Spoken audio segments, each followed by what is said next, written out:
I'm thinking I'm ready, but I ain't ready. Hold on. Hold on, son. Hold on. We good, though. We... Let me just... Let me get right. Let me get right. Put the microphone on. Put the microphone on. Put the the microphone on. We good. All right, what's up, y'all? Yo, Pretty Petty Tuesday. Urban Therapy with Sun 752, and this the Daily Go Getimism Show. As a matter of fact, it's the daily. It's the Daily Go Getimism Show. You think it ain't when it is? You think it won't when it is? Hold on. I had it all set up. I thought I was ready to go. First of all, can y'all hear me? Varshay, what's good? Is the audio coming through right? Is the audio coming through? Because I got to make sure that audio is coming through. I got to make sure that the audio is coming through. And if it is, then we straight. I got a little treat for y'all. You know what I mean? I was going to take it back. I was going to take it back a little old school, do these old school beats. Matter of fact, I ain't giving up on it. Let's go.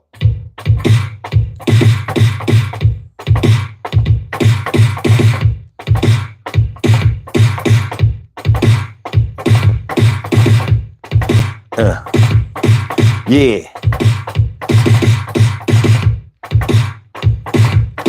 Bring the 80s back.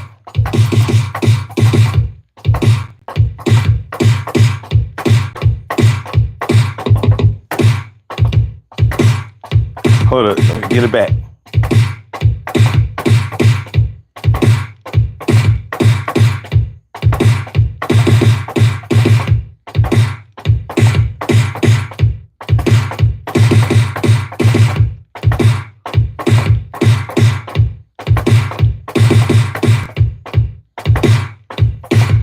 Come on. Hold on. Let me turn.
Are y'all ready? Oakland. Terry Joe. Yeah.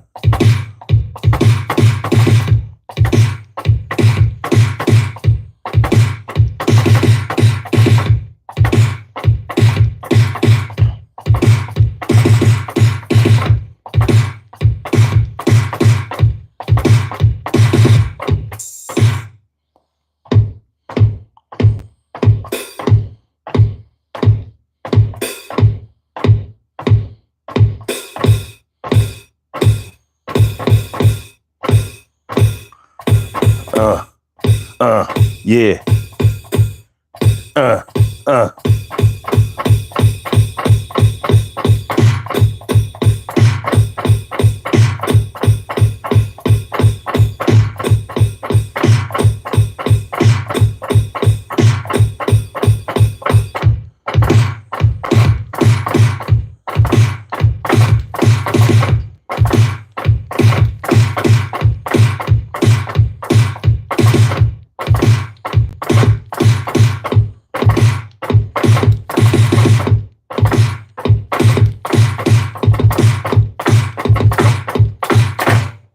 Yeah. Urban Therapy with Sun 752 with this your daily. It's the daily go get up mism show. You think it ain't when it is? You think it won't when it is? We are here and we are in motion. We do this thing, taking off fast lane, no coasting, and everything is gonna be all right. We talking about cringeworthy friends tonight. Cringeworthy friends. What do you know about having friends that are cringeworthy? Listen, you know what? It's my belief that your friends are an extension of your beliefs. When they say that birds of a feather flock together, they don't necessarily mean that you and your friends all do the same things, even though a lot of times that is the way it is. But what I think they really mean is that your friends are the vision of what you will accept and reject. Think about it. Somebody wouldn't be your friend if you didn't like hanging around them, if you didn't really like them. That's not what you call a friend. You call somebody a friend that does things that you can relate to, things that make sense to you, things that you might even do, even if you're copying off of them or wouldn't copy off of them. Those are the things that you either approve of or can see the benefit of or whatever. So we normally choose our friends without even having a conscious mind. Sometimes we pick our friends subliminally, like there's a spiritual connection. You ever have a friend that may have turned into a really good friend and you said, I don't even know what it was about them, but when I first met them, there was something about them that I was just drawn to, and we just vibed. We were just cool. We just linked. Everything was good, and we've been like brother, and we've been like brothers ever since, or whatever. It happens. But the more you get to know a person, the more you realize the similarities, which when you're young, you look for the similarities because it validates you a lot. But as you get older, you start looking at your friends a little different because you're starting to get older. You're starting to learn more. Y'all starting to have other friends, other relationships. Y'all going to different schools, whatever you're learning. You're trying to find ways to be able to get comfortable in the world that you're living in and in the skin that you might be in. So I said, you might start learning things about your friends that make you a little uncomfortable. And depending on your relationship with that friend, you might put it to the side like, all right, it ain't something that I would do. But, you know what I mean? Yeah, that's your thing. But when we start talking about cringeworthy things, when your friends are your real friends, when they're your good friends, when they're your close friends, they might share things with you that you might not even be ready to be shared. You know what I'm saying? Like when you're younger, you first start having sex and things like that. You might share all of, I know with dudes, it's all about the conquest. Yo, she gave it up. She did it, son. Yo, I ain't know it was gonna go down. I was hoping, I was hoping. But shit, she did that shit. And let me tell you how it went. So it went like this. So I get over the crib. Yo, I ain't know nobody wasn't gonna be home. You know what I mean? I thought, a little brother, a little sister, whatever, because normally they there. Even if our parents ain't there, the mom ain't there, whatever. So I get over the anyway. So you might share those intimate details because those details aren't really all that intimate. They're a little vanilla when you're young because you just starting out or whatever. So everything is a little bit nasty.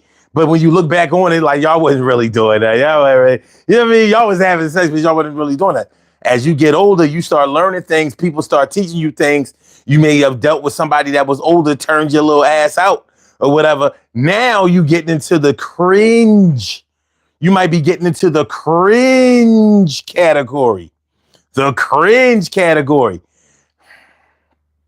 You know how your friends tell you shit that you really don't want to hear. Your friends might tell you things that you really don't want to hear and you wish you had known. And sometimes depending on how close you are with that friend, you might try to block it out because you know that your friend is getting into shit that's really not safe. And you don't want your homie to not be safe, but you know damn well they are unsafe. They are not safe. So let's say cringeworthy females, you know that your friend is starting to give up some ass for money. It started off innocently enough. You know, she had a few boyfriends. Maybe your girlfriend was real cute and all of that shit. So she easily got the boys. I mean, you know, they started giving her stuff. Now it was cool when they was just giving her stuff and, you know, she wasn't asking for it, but now she's starting to go for hers. And you starting to see that this is kind of the way she is. So she'll give up the ass for a little cash. Cash, ass, or gas. Cash, ass, or gas. You giving up something. Cash, ass, or gas.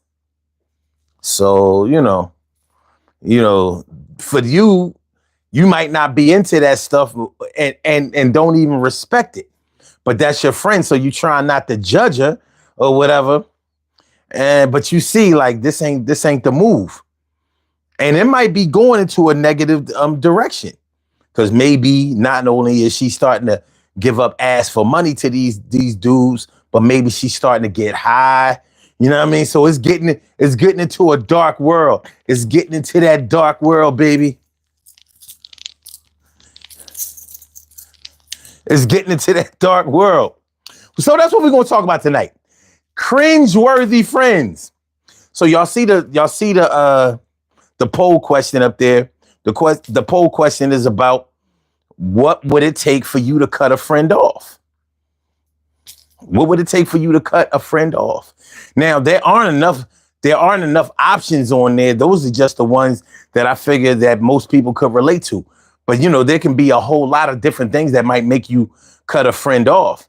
And of course, it depends on how close you and the friend are. Of course, it depends on that. Because if it's somebody that you are loyal to, you've been close to for years, maybe you've known them since you were young, y'all been through all kinds of shit, they helped you out of things and all of that, it's probably going to take a lot more to break you apart from them than it would for somebody that maybe you just met at the job or something like that and y'all got cool and everything. Y'all calling each other friends, but y'all don't really have that history. So you could go right back to the time when you didn't know them, just like it ain't nothing. But you might be a big softy though. You might be the type of friend that's a big softy. And you know how y'all big softies suffer. Big softies suffer. Matter of fact, we're gonna make that a show somewhere down the line. The Eagles just had one. Chill. I'm gonna write that down. Big softies suffer. Cause you know it's true. Y'all big softies, man. Big softies suffer. Huh? We doing shows and creating shows at the same goddamn time. Make sure y'all hit the like button. Y'all being stingy with the like button. Last night we talked about, stingy people and greedy people. Y'all being stingy with the likes. I'm trying to be greedy with the likes. Please just hit the like button. I'm not going to sell you nothing. I'm not going to ask you for nothing. I'm not going to try to sell you these beautiful daily go-get-emism shirts.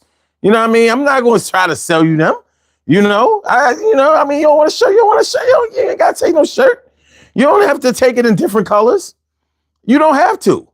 It don't matter to me. All I'm asking you to do is like the show. That's all. You don't have to buy no merch. Who wants merch? You know what I'm saying? You know what I mean? Who wants merch? You don't need no merch. I'm just saying, hit the like button. Stop being stingy. Stop being stingy with the Lizzike Bizzutton. All right, so that's what we talking about tonight, y'all. Cringeworthy friends. Cringeworthy friends. When was the last time that you had a friend do something that was cringeworthy? Now, look, you ain't got to snitch on your people. I would suggest that You know, you keep names anonymous. You may even change names or details to protect the innocent or the guilty. So let me say what up to everybody. Even though y'all, only a few of y'all like the show. What up, my people's? Varshay McDonald's, what's good? My man Oakland is in the house. Terry Joe is in the house. He said the 1980s called asking for their toy back. No.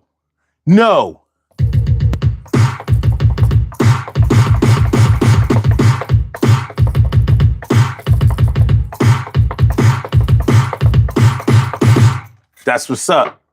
All right. What would you do? Astro Boy says, wait a minute, let me read this first, because you know what I mean? Some of y'all be in the comments, and that be cringeworthy in and of itself. So let me read it first. Make sure it's safe. Astro Boy says, what would you do if when he okay, so she said yes, would go? Okay. I read something and read nothing at the same time. Wham, bam. Took their message back. Okay, I understand.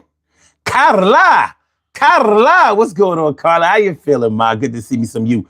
And Toon Boy Z says, what's that, dehaism? Dehaism from the hood? I don't even know what that say. Post-war says, I support your struggle, brother. That's what's up. I appreciate that. These are called struggle beads. So thanks for that. Robin says, on safe from creepers. Oh, creepers, would-be felons, assailants. Okay. Oakland says, standing for the whole stream. Impressive, son. Now I ain't gonna stand for the whole stream. You know what I mean? I could, but why? Like, well, why would y'all want me to do that? 2 hours? Come on, man. It'd be like I'm making a speech. The one and only Nicole? What up? The one and only Nicole, she bailed out. And Banks OZ, was that Banks Eyes says, yo. And Bacon Flavor Stream says, Jesus, or Jesus, turn to Jesus. That is the only direction. I think one of those said Jesus, but I can't be sure. I have to get verification. Bank says, what the heck? Ronice Labiche says, is this the gay pride channel? It looks like it. No, it don't. And even if you thinking like that, that means that you came in gay. So if this is the gay pride channel, then that attracted you. So you can take that shit wherever you got it from, because everybody over here plays straight. You know what I mean? Unless you on a low or something like that. But ain't none of that shit here. Over here, girls like boys. They even wear dresses and pink and shit like that. They played with dolls. I mean, they might have had some tomboy in them or whatever. But, you know, you can best believe they grew titties and asses and got them felt. And they liked it. So that's what's going on over here. You know, I mean, that's not your thing. Fuck out of here. But thanks for coming by. All right. So Jen Wells says Cowboys in the building. Y'all lost in preseason 31-13. You gotta be kidding me, son. Stop it. Robin says, yeehaw. I'm with that. Oakland says he got a crush on Jaden Smith. He told me before. Wow. David O says, you're my favorite. Oh, get the fuck out of here. Fuck y'all. All right. Bank says, do not care who's gay or straight. God is the only judge. Well, look at you. All right. Carla says, I had a couple of friends who felt you had to pay to play. That was the thing. That was their thing. So who am I to judge? And you know, the thing is, a lot of people might feel like you need to pay to play, but how far will that go?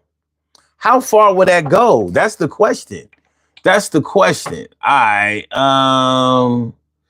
Let me see. Robin says, hey, make the show about the transformation from a big softy to a solid rock. Well, maybe next time. We ain't gonna do the big softy tonight. Tonight we talking about cringeworthy friends. So we talking about, friends who have done things that they may not have made you stop being friends with them, but it was the things like that you had to think to yourself like, yo, man, that ain't really cool. That ain't really cool.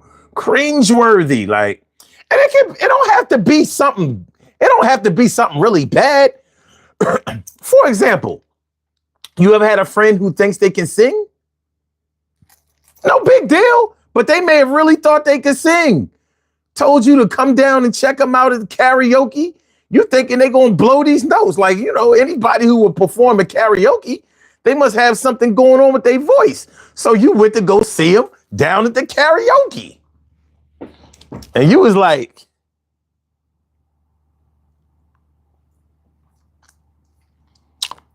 well, one thing I will say about them is that they are brave, a lot of confidence with a voice like that. Lot of confidence. Cringeworthy. It don't have to necessarily be something terrible. You know what I mean? It might have been, they just may have thought that they were a little better at something than they were. I may have been that friend to somebody. Like when I first started doing comedy, I would tell people to come out and see me or whatever. And there were times I bombed on stage. And they were probably like, damn, oh. But that's my man, though. That's my man, though. That's my man, though. That's my man, though. Man, though. Man, though. Man, though. Man, though.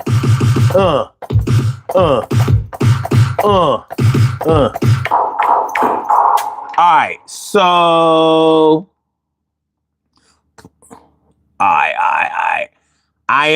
Ioma 7 ABCD. Well, people stingy with love out here. They want support to be the way they want support to be a one-way street. You ain't never done lied, my dude. And you know what? You should have been at the show last night because we talked about that. Being stingy with love, being stingy with affection, being stingy, not just money, not just material things, but sometimes people are stingy with their time, stingy with the people that are close to them. They don't want nobody else to get close to them. It was a good show. Check it out. The name of the show was The Greedy Person and the Stingy Person. The Greedy Person and the Stingy Person. But we're going forward right now. We might spin the block on that. One day, but we're gonna keep it pushing right now. Bank says, I like the shirt. This is just a regular polo style shirt, I guess you could say. But I appreciate that. Oakland says, I regret getting the black okay. And the red, the t-shirt. And the red on white is fire. Well, you know.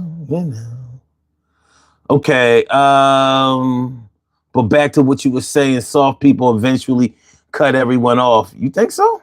I thought it was the hard people who do that.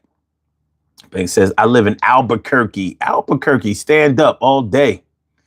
Albuquerque, stand up all day. And Green Gorebox.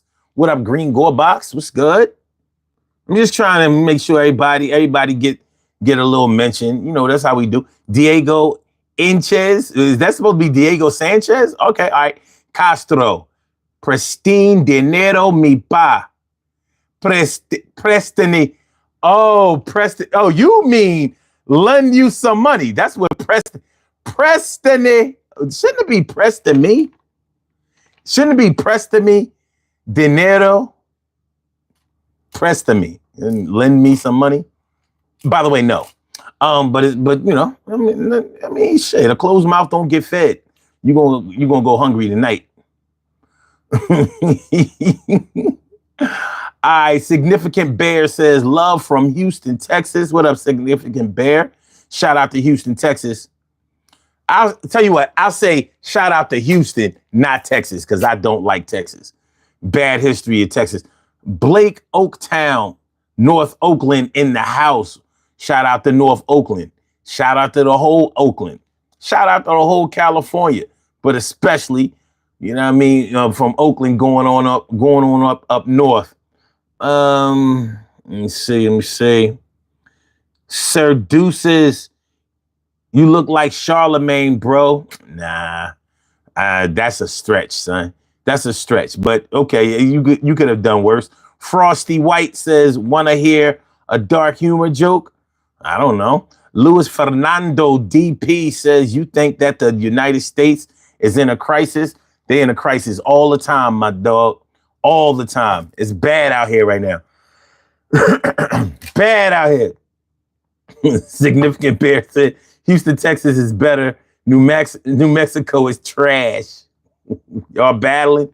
All right, Bash the writer says, hey, my boyfriend watches you all the time, uses the big TV.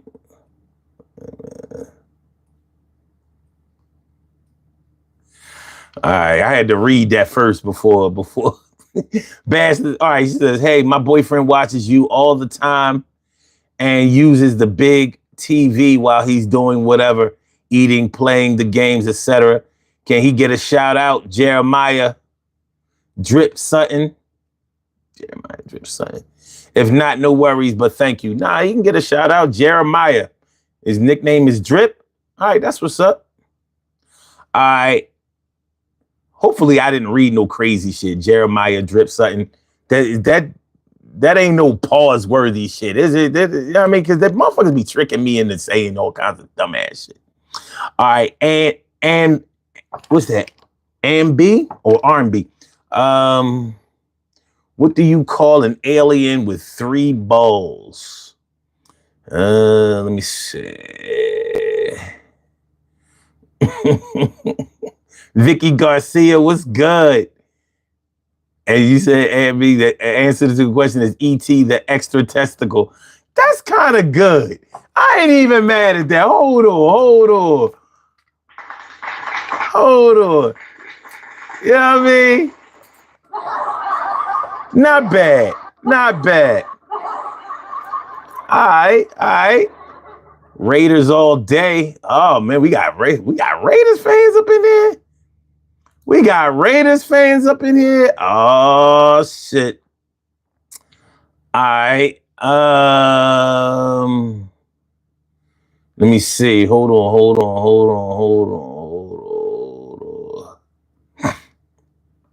Bank says, what about a friend that got rich and forgot about the hood?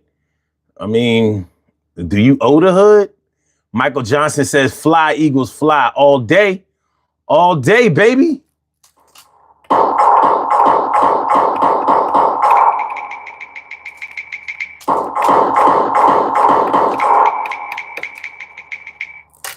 Take care of the Cowboys on the 4th. Yay, my way. Yay, way, my way. The one, I'm rolling. Okay, all right. Let me see.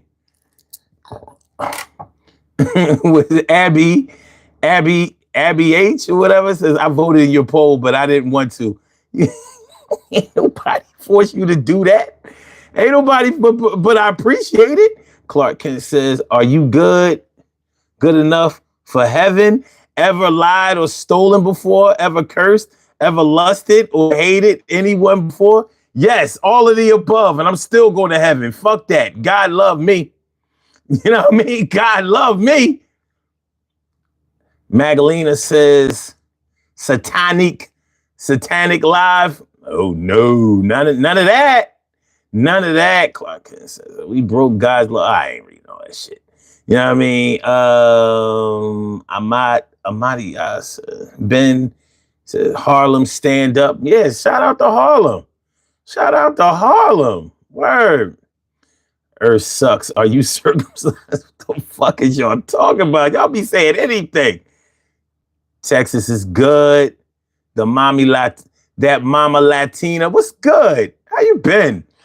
Bike life. Nice chin strap. You said chin strap? This is a real beard. This is not, we authentic over here. Just trust and believe. Significant Bear says, how many back shots would you take from a BBC if each back shot gave you $500. So let me get this straight. You spent $5 to say that nut ass shit. Let me make sure I understand this. Like, I don't even know what a BBC is. But since you paid the money, I read that dumb shit. So this is how this is going to work. You paid $5 to get banned from the channel. That's kind of fucked up. But, you know what I'm saying? I mean, it's your money. It's your money. All right. Black Cats Are Cool says, hi. What are the beads? Are they cultural? They're lovely. These are called struggle beads, and they're made of cow bones. As a matter of fact, I'm going to do something for y'all. Man, hold on. Just a second. I just wanted to make sure I wanted to make sure everybody got shout out. Nicole Downs. School. Hold on. Silas says, scrolling through YouTube Live, what's up? Every stream I have seen so far been like Adult Swim. That's funny. Commander Alpha Turkey says, Big Bang Niner Gang. Niner, the 49ers? They done, son. They are done. But this is what we're going to do. All right. So, like I said, I call these struggle beads. These are, made of genuine cow bones. Check them out. But I have more. So this is what we're going to do. Y'all can wear the cow bones too. So what we're going to do is I'm going to have y'all pick one. The first choice to get the 3 is the one that y'all going to wear. Now you're asking, how are we going to wear cow bones? I'm going to show you how to do it.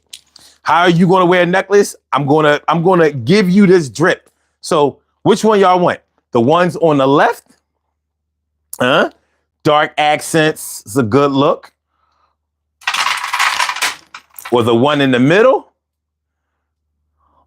Tribal looking Aztec type thing? Or the one on the right? Good look. You know what I mean? Got a little shine on it. You see that little shine, say? It almost look like it's shellacked up. Which one y'all like? All right, we got 3 for the left. The left one fast. The left one fast as shit. All right, boom. This is the one on the left. Let's do this. All right, let's get it popping in. So I need y'all to stick out your neck. No diddy, pause, whatever the fuck y'all want to say. Let's go. Give me your neck. All right, there you go. There you go. All right, hold on. Let me give you the ocular proof so y'all can see how y'all look tonight. And I must say that y'all looking quite spiffy. Quite spiffy tonight.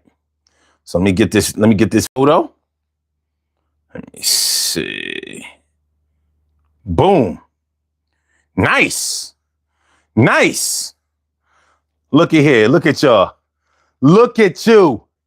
Looking good, ladies. You're looking pretty. You're looking sweet. You're looking fine. You're looking gorgeous. You're looking like something quite beautiful, ladies and brothers. Brothers, you're looking handsome. You're looking suave. You're looking debonair. You know what I mean? You look like you know what I mean? Ladies gonna they're gonna let you take them home tonight. Take a screenshot or give them what you gotta take a screenshot. Or yeah, you like it a lot or take a screenshot. Yeah, you know how it go when you was rocking on the DG show with the boy. Oh, huh? Yeah, Galaxy 24, son. That is a Galaxy 24. You on it, Banks. You on it. Y'all want to see it again?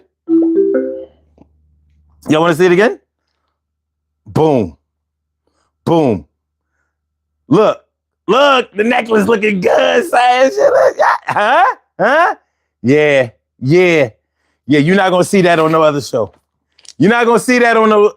That was exclusive. That was exclusive, son. That was exclusive.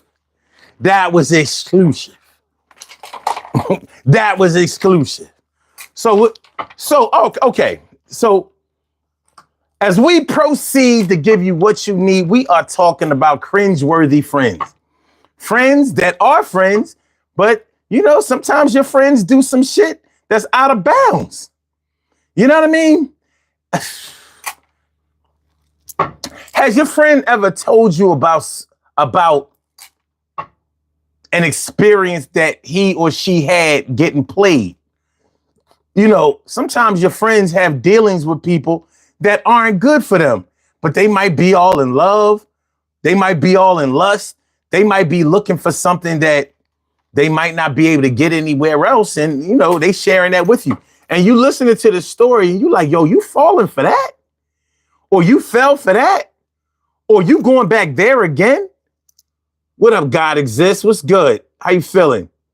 You know what I'm saying? So, you know, when you have a friend, especially a close friend, a good friend, a best friend, you want your friends to be in good shape. I don't mean physical good shape, but that too. But you want them to be safe.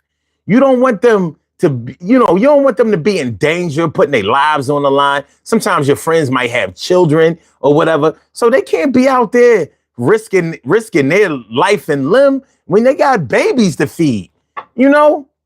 But sometimes that's exactly what your friends are into. And you can't save your friends all the time from themselves.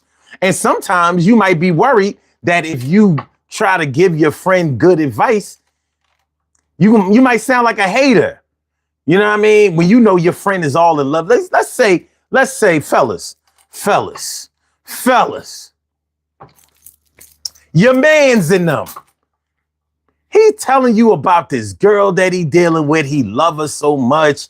He's really feeling her. You know what I mean? She might be pretty. You might be able to physically see what he sees in her. Like, yeah, she got a fatty. She got the bow and the boom in, the bow, the boom, boom, boom, bow, boom, boom. Face,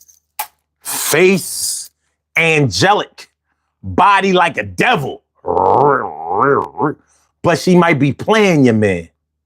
She might be planning for his time, planning for his money, and he paying like he weigh. He paying like he weigh. Like, you know, like, and don't let it be a friend of yours that really don't get girls like that or might be suffering from a bout of self-esteem, low self-esteem.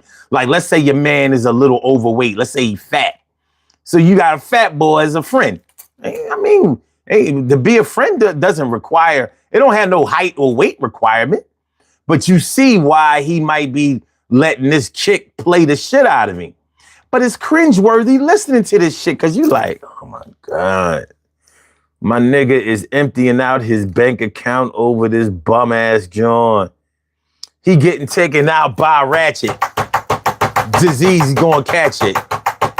Shit ain't looking good. Shit is looking real bad. He's about to be blamed for being a dad. And I know that the baby ain't his because this joint ain't nothing but a motherfucking whiz. Or should I say a his? Yeah, she's a real hoe. And this motherfucker act like he don't know. And he got a bunch of dollars in tow. That shit is working. No, it ain't working. No, it's a bad look and he got took and he looking at you like he really, really shook. Talking about she can't come around until payday. And it's just like a hey, yay. It's like a heyday. I say that shit is bad. Yo, where she stay? And sometimes you want to intervene, but you can't get all involved in that shit. Nah, man. His girl is his girl. His life is his life. And he about to make this ratchet bitch his wife. And that shit is really a bad sound. And you looking at, yo, what's going to happen now? He gonna be coming back to you trying to cry on your shoulder. This hard rock and a boulder. And I say, when we get over, maybe things will get better, but it's getting... Do you understand what I'm saying? Do you understand what I'm saying? Actual facts, baby. Actual facts. Shirley Shore, the world's most precious and greatest pearl in the world. Shirley Shore, the world's most precious and greatest pearl in the world. That Mama Latina says, if you don't tell your friend the truth, are you really a friend though? Well, you know, Mama Latina, sometimes you have to pick your battles. Because when somebody is really into somebody, sometimes they can be so deep in, the question might not be, are you really a friend to them for not advising them? The question might be, are they really a friend to you for not even wanting your advice? Because, you know, they might be dealing with somebody who make their heart beat out their chest. Like, I can't stop this feeling any longer. You understand what I'm saying? It be like that sometimes. It be like that sometimes. So, what the guan do? What a guan? What a guan? So, I mean, you know, you dealing with somebody in love, sometimes you got to wait until the dust settles a little bit. Because while they in it, they can't see the forest for the trees sometimes. But the reason that you want to intervene in the first place is because this shit is cringeworthy. This shit is cringeworthy. You watching them go down a rabbit hole, but that's where they want to be. Where I wanna be.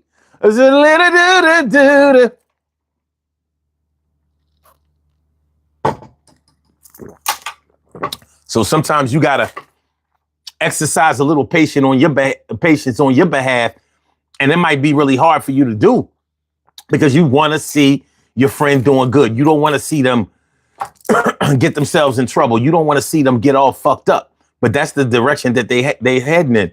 Hit the like button, y'all. Hit the like button, share the show, subscribe to the channel. If you haven't subscribed to the channel yet, please get the likes up. We're at 23. I know we can do better than that. I know if we can get 81 votes, there's no way we should only have 24 likes. I don't know. That seems like an improper fraction to me. We got 81 votes on the poll question, but only 24 likes. Is it me? It might just be me. Maybe it's me. Maybe it's me. Maybe it's me. Mads Man. What up, Mads Man? You said no one like? Maybe not. Cheryl says, some say everybody plays the fool. Everybody plays the fool. Yeah, it happens. So sometimes you might just have to stand down for a little while until it's safe. Until they maybe get into the right mind to want to hear what you have to say. And sometimes they have to get their heart broken before they might listen to you. You know, cringeworthy. But like I said, it's not always something terrible that might be cringeworthy. How about y'all friends might eat some shit that you don't eat? Cringeworthy shit. You know, you might have a friend that has peoples from down south. Let's say you don't eat pork and they eat everything on the pig. Everything. You know what I'm saying? Shit like that. Or maybe you have a good friend from a different culture, different country or something like that. So whereas they may eat meat from different animals than you do, or they might prepare their food in a different way than you do. So it might be cringeworthy to you. Like, listen, I'm just an American burger, fries, wingdings type. I ain't all that other shit. I ain't with, you know what I mean? It might be cringeworthy to you. It might be cringeworthy to you, but to them, you might be regular. And that might be cringeworthy to them.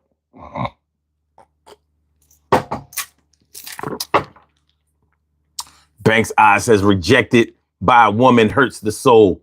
It can be, but being rejected is not the worst thing that could ever happen. You know, because when you really think about it, the real work starts when the answer is yes. When the answer is no, all right, it's no. You got to deal with hurt feelings, but not like all of that. When the answer is yes, that now is work to do because now you're going forward.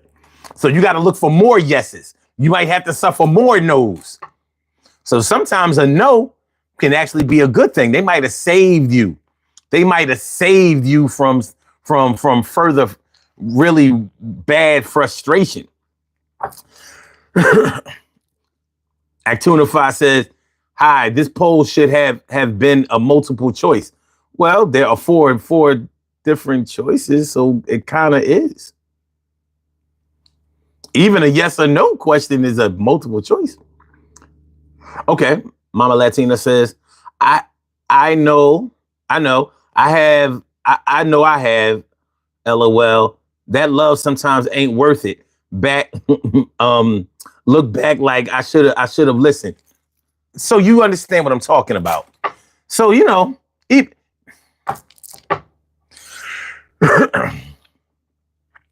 though I don't want to say this shit, I'm gonna do it. But fuck it. Jay Sloan is in the house. My man, Jay Sliz. My man, Jay Sloan. What's good? What's good, my dude? And your Huckleberry says, I'm sitting on the block at some dog, and some dog just shit his balls out. What the fuck just happened? Nothing, because you lying. You're lying, son, but I ain't even mad at you because you're still participating. So if you gotta lie, I'm glad you brought your lies over here. Cheryl said, yo, Jason said, Cheryl, don't go bringing up liver. Please don't. Please don't. Please don't. What up, Nick War? Mama Latina said, wait, for real, Jason. My dad always made me that shit. Ugly. Yeah. I'm glad we got some liver haters here because I don't like that shit. And that is cringeworthy. It's cringeworthy before you even cook it. How shit gonna be cringeworthy in the pack? All that damn blood. Do you know what function the liver performs? That shit nasty as hell. Mama Latina says, yeah, worst feeling is having a kid come up to you and tell you you're ugly. Oh, shit. Whoa. Slow down. Slow down. Oakland. I mean, Jason says, Oakland, mom used to make us eat it. I've forgiven her, but barely. You ain't never done lied. That shit can shake up your whole world. That nasty ass shit. Huckleberry says, where you learn to read at, nugga? I didn't learn to read. I'm still learning. A, B, C, D, E, F, G, H, I, J, K, L, M, N, O, D, E, A, F, B, I, L, G, B, T, Q, the fuck, Y. I don't know my ABCs. Next time I won't read to you, fuck y'all. I be doing things that nobody do. Yo, sometimes I might do it with you. No diddy, pause, whatever you say. I'm not fucking with y'all today. I'm not fucking with y'all. See, Jason, you weren't here earlier. I broke out the beatbox.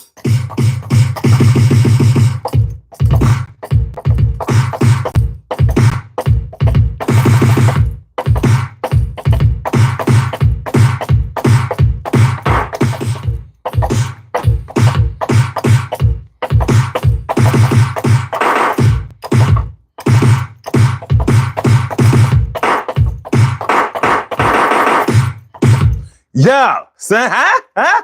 Beatbox, beatbox.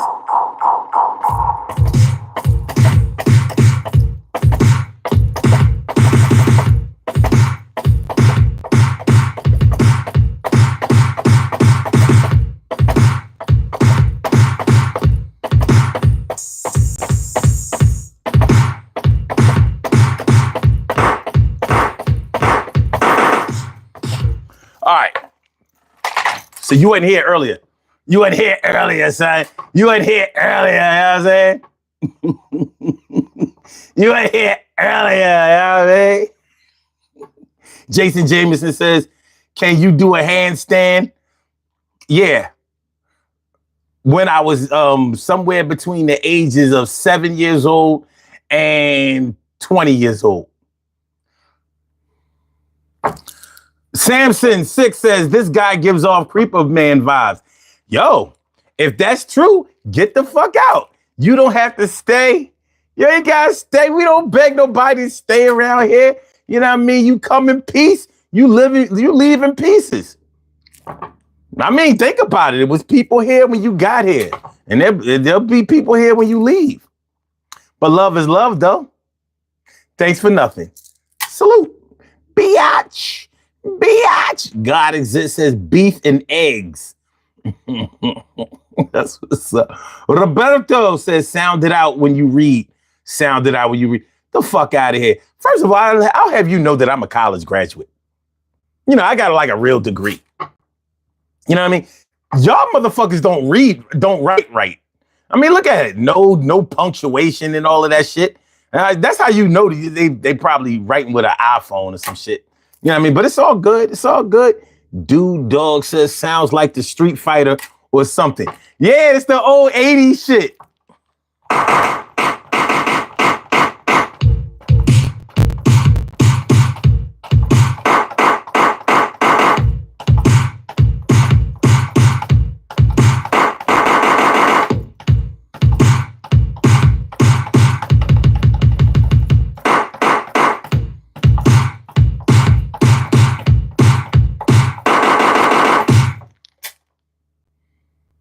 All right, so let's go.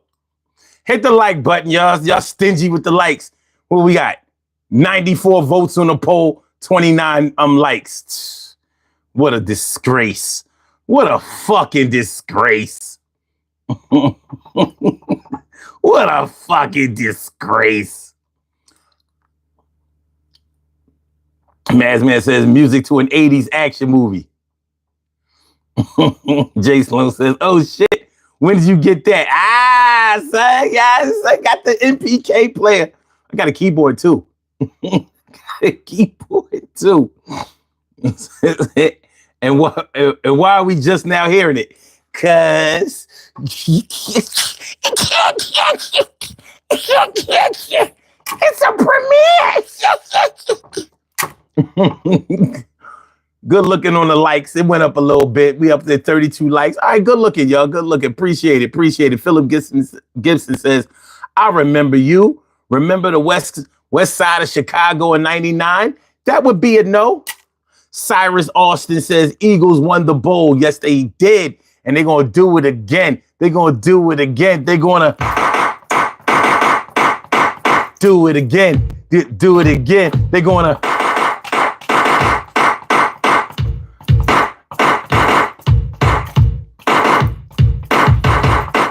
Yeah.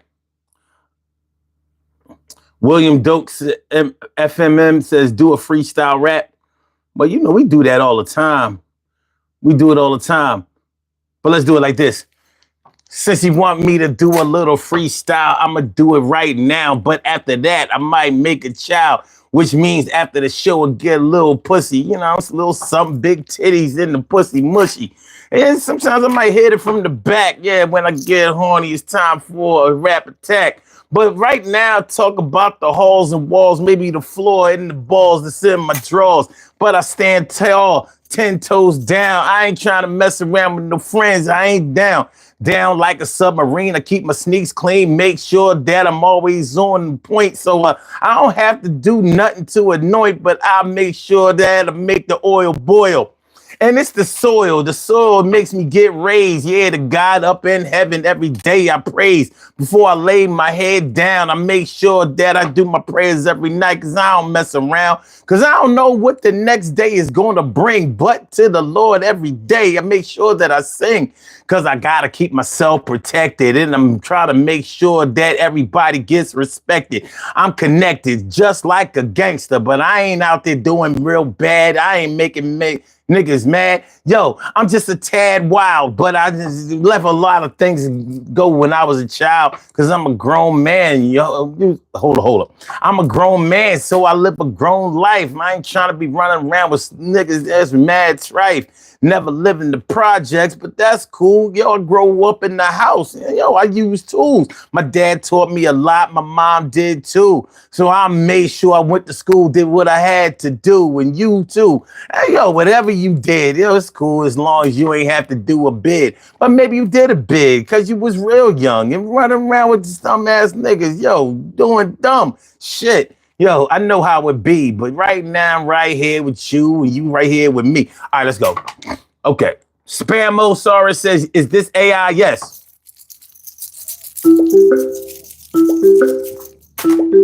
What we got? We got a call on the line? All right. Fuck it, let's get to it.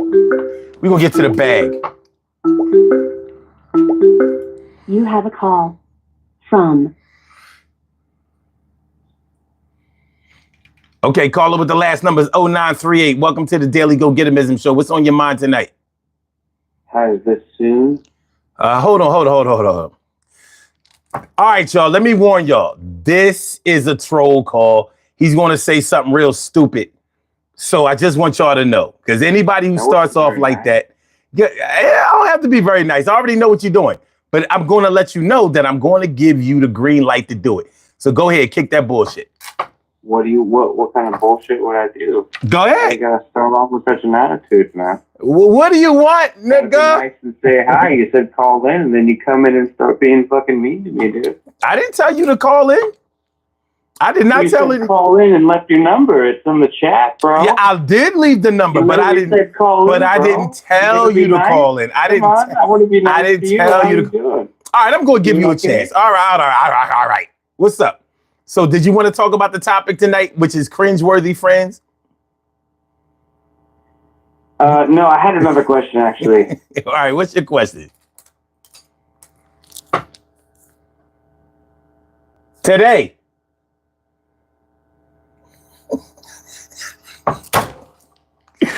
Oh, shit. Oh, man. Let me beg on you.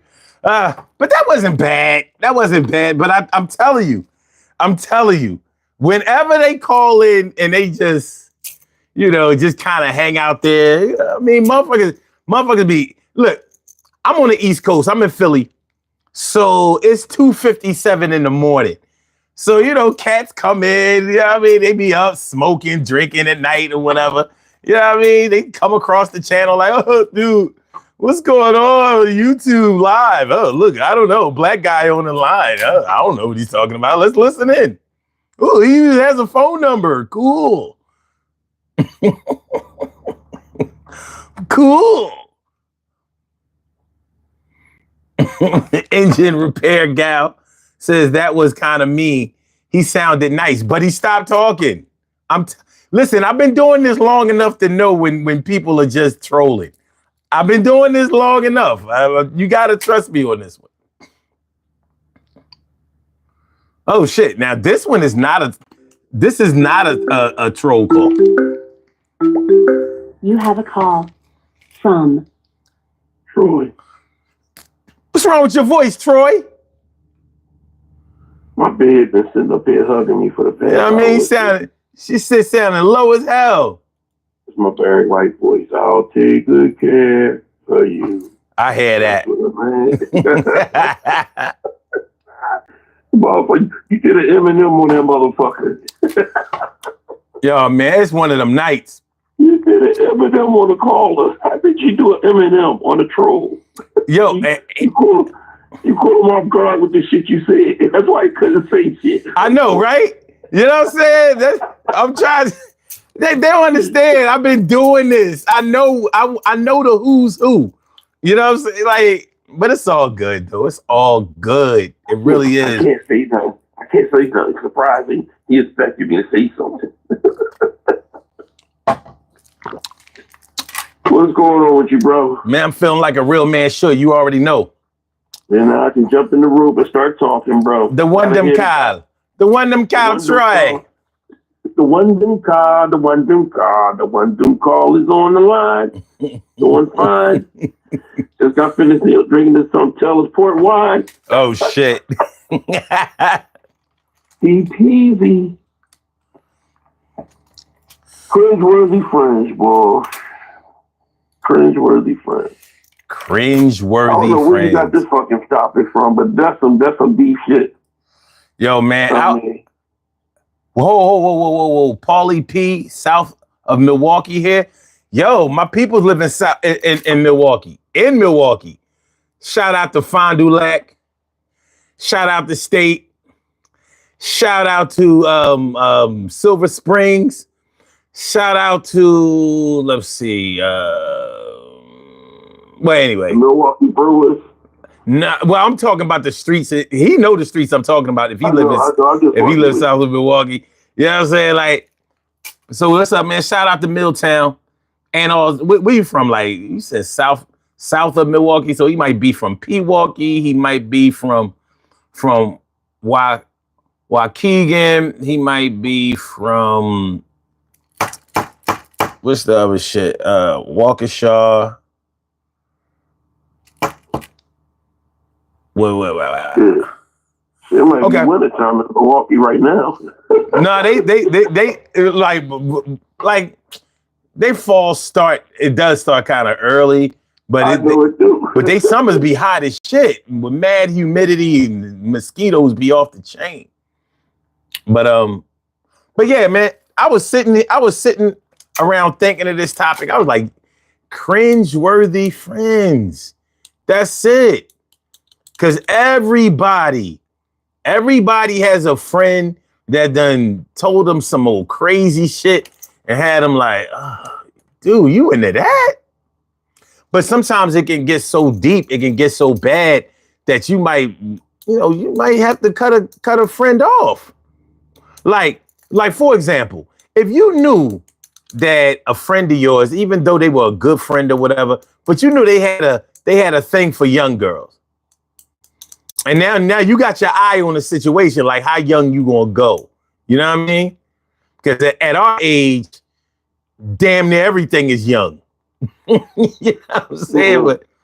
But let's say when you were like in your 20s or your 30s, and you could tell that they would be down to go try to hit a minor. And you're like, nah, man. You know what I'm saying? Like, now some people will look the other way. You know what I mean? Some people will look the other way. Some friends, they into that shit too. Or they might be looking at them, living vicariously through their friends or whatever. Or maybe they would like to partake in something like that too, even though they haven't. So Shit.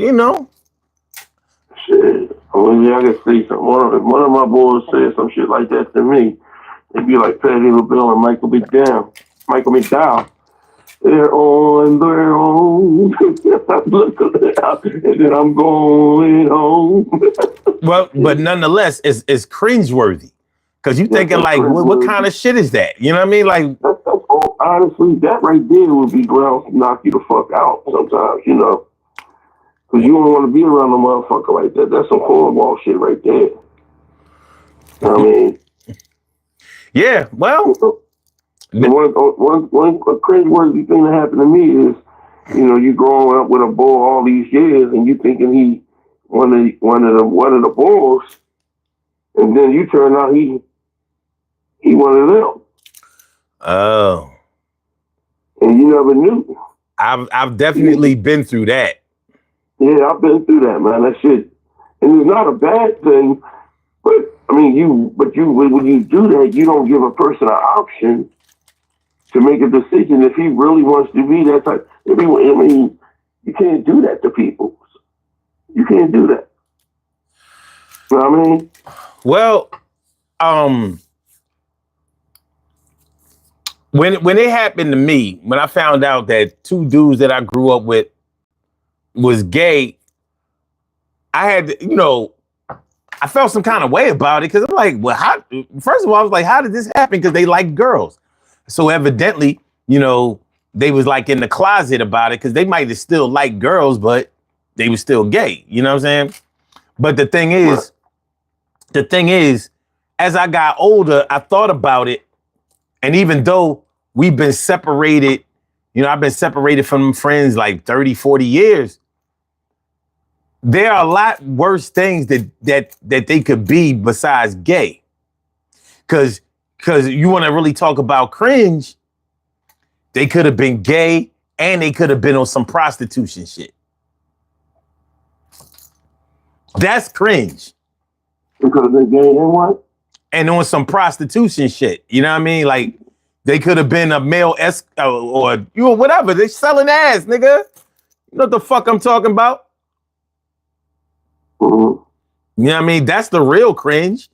Yeah, but the thing about it is that's part of being a cringe, but at the end, it's still cringy to me because, if that's the person that you are, it's just like, it's like when you go out and you meet a female and that female don't tell you she's transgender. No, that's not the same, son. It's not the same at all. No, the fuck is not. No. Mm-mm. Mm-mm. Mm-mm. Mm-mm. No, that's a stretch. No, we're not doing that. We're not doing that.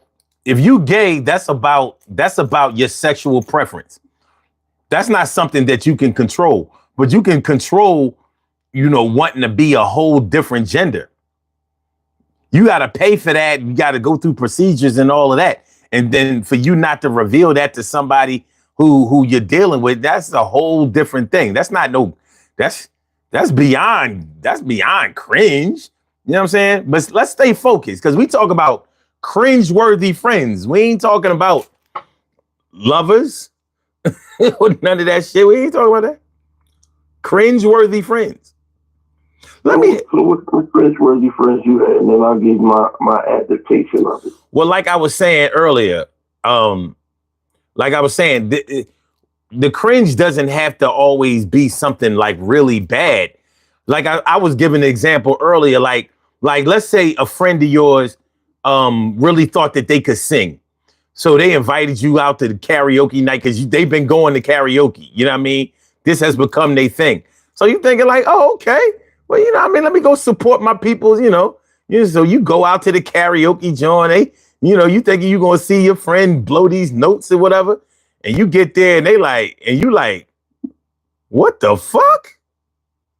Yo. Karaoke. Like, well, I mean, at on a positive note, you like, yo, that is hella confidence. But we was stand-up comedians. So we've seen this shit happen. People invite all their people to the comedy club. You know what I mean? Like, yeah, I'm getting on stage. I'm funny, blah, blah, blah. And he might have been funny. He might have been funny to his friends. He might have been funny in his living room at family functions, on the playground and on the basketball court and all of that, in classrooms and recess and all. He might have been funny, but it's a different world when you get on that stage and that light is in your face and people are hinging on you being funny. When the obligation is there and the pressure is on. So they might, so we've seen people invite all their people out. You know what I mean? The club owner is milking the shit out of this. So they ain't letting them go on early because they know all of their people is there and they gonna leave after he get off stage. And you know what I'm saying? The first time I performed at the Laugh House, I brought 30 people there. Wow. Mr. Rod ain't put me on. Weird ain't put me on until damn near last. I got there early and signed up. He saw how many people I brought there. He was like, shit. All these motherfuckers was drinking too. They was like, we want Omar. Shit was fucking crazy. You know what I mean? But like that's it could be that kind of cringeworthy. Like, he might not have been funny that night or whatever. He might have bombed. He might have forgot his material or something like that. It was cringeworthy. You know what I'm saying? But still. And he or she might not have got good at it until a long time later. So in the meantime, it's cringeworthy. It don't mean that you gotta cut your friend off or not support them, but it was still a cringe. It was cringeworthy. You know what I'm saying? Like, when you know somebody is passionate about something that they really not good at, it could be drawing. Like somebody think they a real artist and shit. You looking at their paintings like, what is this supposed to be? Abstract art? First, you got to get famous before you can get away with painting some dumb shit like that. What's that on the canvas? What's that called? Ball of confusion? You know what I'm saying? What's that? Discombobulator, boobulator? Fuck out of here. I had, in grade school, this guy when I first came, he was already in school. This guy, I don't mention names, because he might be out there and he might remember me, and I know I remember him. But every time I seen him, he would dig up his nose and he would eat the bookie. Okay. This wasn't okay. He would eat the bookie. And we would tell him, like, come on, man, stop it, bro. Stop it, bro. And then we went to middle school together, and he kept doing it, man. How do you do that? Like you was searching for one just so you could eat it. Like that was your breakfast, your lunch, and your dinner. Now you understand what I'm talking about.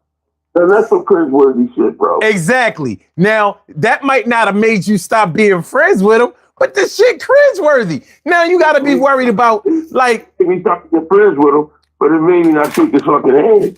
Right. Cringeworthy. You know what I'm saying? Like, now okay.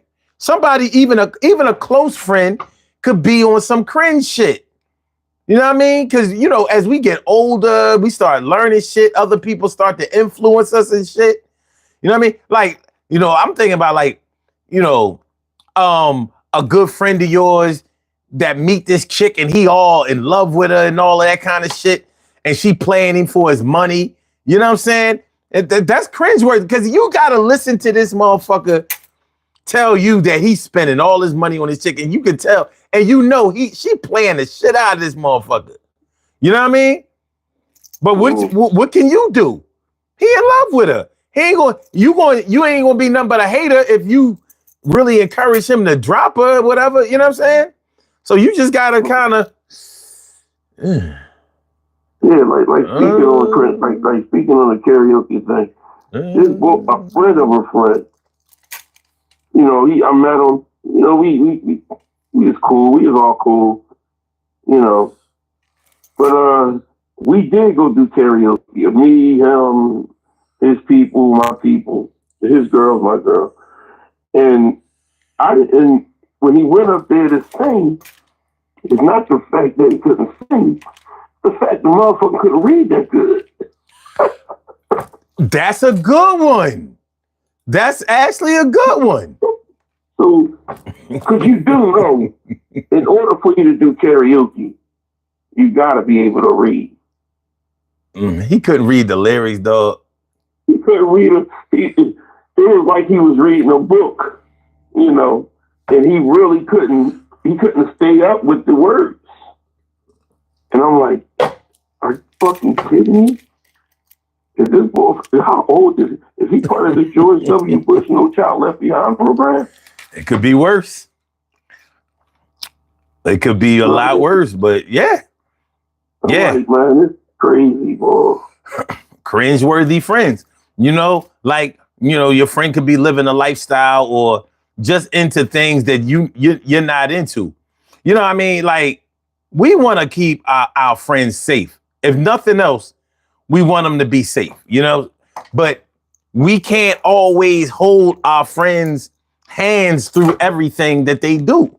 You know what I'm saying? So sometimes you just got to sit there and listen and be like, okay. Like I got another crazy one. It's like three of my cousins when we all used to get together. You know, they always always had this challenge.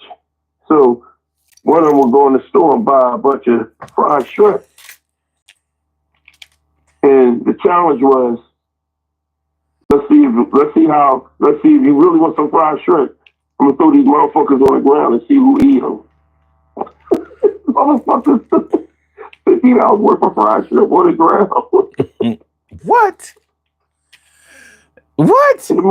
And three of my cousins was eating them. He was like, man, fuck that. I'm like, man, I ain't eating that motherfucking shit. Yeah, hold on. Let me tell you something. Let me tell you this story. All right, so I used to hang down 24th in Lehigh all the time because my man lived down there, and you know, they used to sell weed and all that kind of shit. You know what I mean? I'm 16. And anyway, so one of the boys that used to sell weed with him and that they was cool with, he was a big fat boy. Mm-hmm. Now, if he would have dropped like 50 pounds, he would have been just like a regular thick, because you got to think, this is the 80s. You know what I'm saying? So fat back in the 80s was a lot different than fat is now. Right. So thinking back on it, I was so thin that he might only been like maybe 230, 250 pounds. You know what I'm saying? But anyway, so, you know, the chicks would come around because, you know, when you sell drugs, chicks come. You know what I'm saying? And even though they was only selling weed and all of that shit, you know, they wasn't selling no hard shit. But anyway, so he used to get pissed off. He felt like girls was passing him over because he was fat. He was a little insecure about this shit, right? This motherfucker, he said, you know what? I'm going on a diet. Fuck all that shit. Y'all ain't going to be dissing me. This motherfucker went to the damn market. You know that little plaza with the market in it had the thriftway right there in 22nd across the street from Dobbins, right? So yeah. Dobbins is a high school in Philadelphia for all of y'all who are not in a local area, and I'm talking about Philly. So anyway, he goes to the goddamn market and get this half a gallon of yogurt.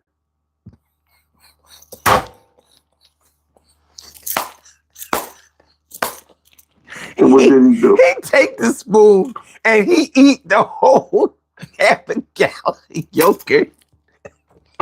Like the yogurt was gonna make him lose weight that day. I looked at this. I watched him eat this whole fucking half a gallon of yogurt. I said,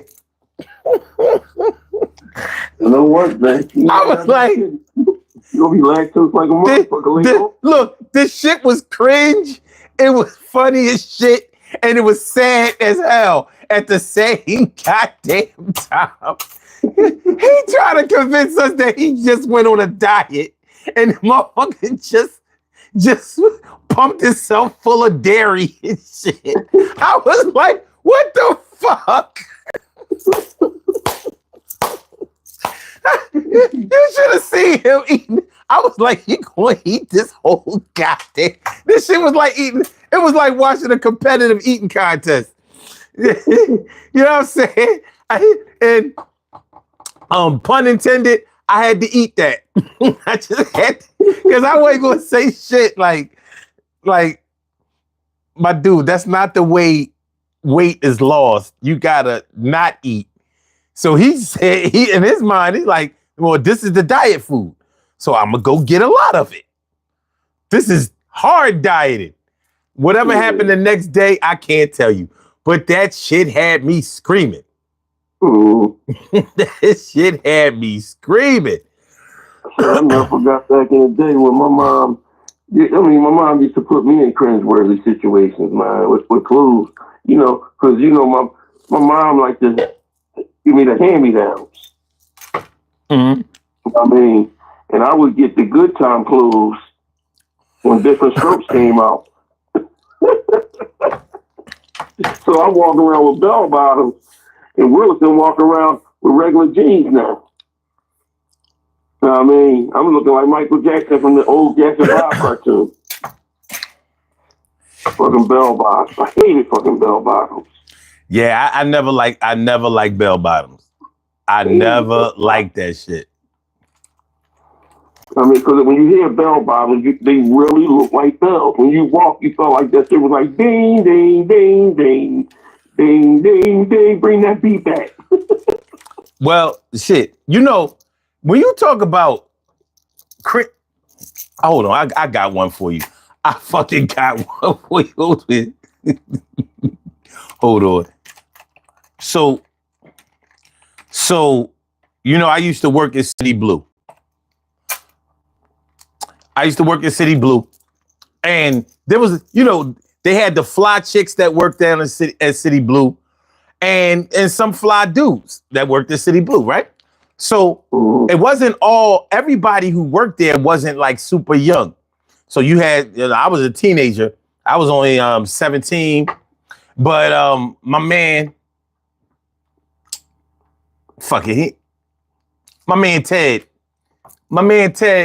Teddy, he was married already. And you know, but he worked at City Blue. And so, you know, we would all mess with the chicks that was down there because they was all, you know, they was pretty and they was fly and all that, but they wasn't really hard to get. They ain't play hard to get. They was, you know, they could get got. Anyway, so Teddy was messing around with one of the chicks. You know, she was letting them feel on her and all of that kind of shit.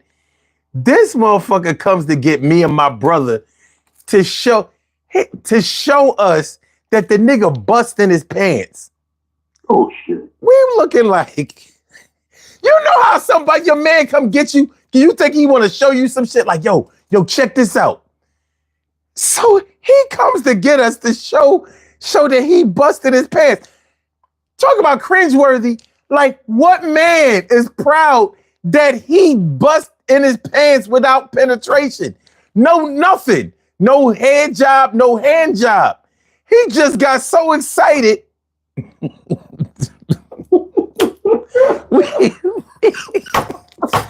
and my brother looked at the boy like, you know, talking about cringe. We look like, look. We had to play like, damn, Ted. With the, you know, we had to play it off, but I can imagine how you was going there. I'm looking like, what kind of fucking shit is this? You a grown man.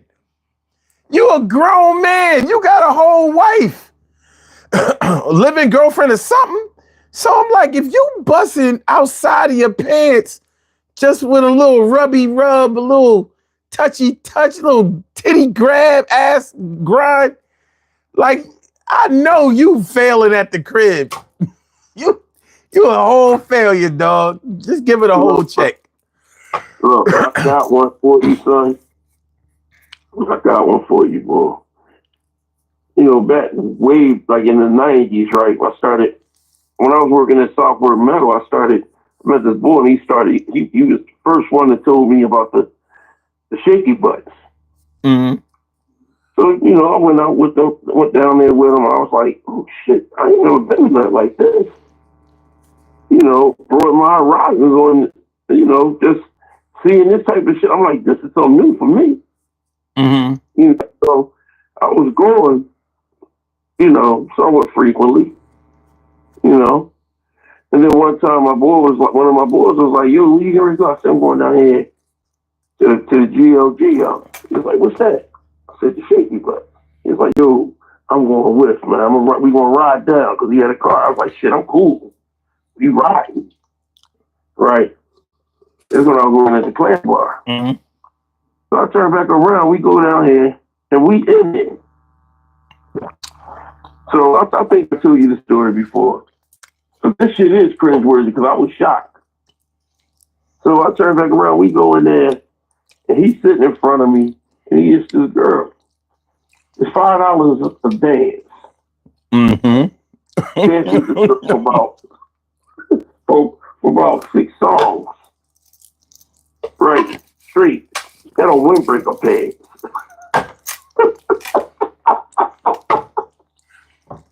That was the stripper joint. That was the stripper joint uniform, wasn't it? Them damn. I told him, I said, yo, don't wear those sweatpants on stripper pants, you'll have a problem. He goes down there and he dances with the girl for about 6 songs. So that's about $30. The song was on. I'm telling you the song was on. Do what you like. Ooh, see guys and girls dancing. Ooh, what you like. Digital Underground. All of a sudden, the music is blasting. Only thing you hear is this boy going, oh, oh, oh. I'm like, is it a fucking rooster in here? Motherfucker bust. This damn windbreaker. That's cringe. The sound he made when he busted stuff like this motherfucker loud. Oh, oh, oh. I'm like, yo. Look, we got done. The place was closing down. He's like, yo, I want to go to the other spot that you go to down the Folly. I said, no, you want to change your pants? That fuck me. I'm walking around with paper mache and underwear. Yo, man. But now that story is exactly what I'm talking about. That cringe word, that straight cringe. Like, you don't know how somebody is going to conduct themselves and shit. You think you know somebody, you think you know them well, and then they do some crazy shit like that. You like, lesson learned. I ain't done with him, son. Because see, once I took you to the water, I'm gonna take you to the gutter with him. Same person. He came and picked me up from work one Saturday. So he's like, yo, I want to go down the valley. Right. So we go down there. He drinking Thunderbird. I ain't never drunk no Thunderbirds. I ain't fuck with no Thunderbird. Plus, I don't know where his blood's been at, because I'm damn sure ain't drinking from him by him. So we get down there. This girl is on stage dancing, so he throwing some money at her. She come over to him and bend over. And he got his face out, eating ass. In the Google spot, bro. That's cringe. That's unbelievable. Wait. Let me get this straight. Wait. wait. So let me get this straight. He eating ass in the open. In the open. Eating ass from a strange stripper chick. That he don't know. So he put his, I can't even say he had a clean mouth, because anybody who would do that, it ain't the alcohol. Trust me. The alcohol ain't nothing but the excuse or the justification. That motherfucker been there before. You know what I mean? I feel like I've been in this club many times before. Once he was a white as a horseback riding free. That motherfucker was in there. I said, yo, come on, bro.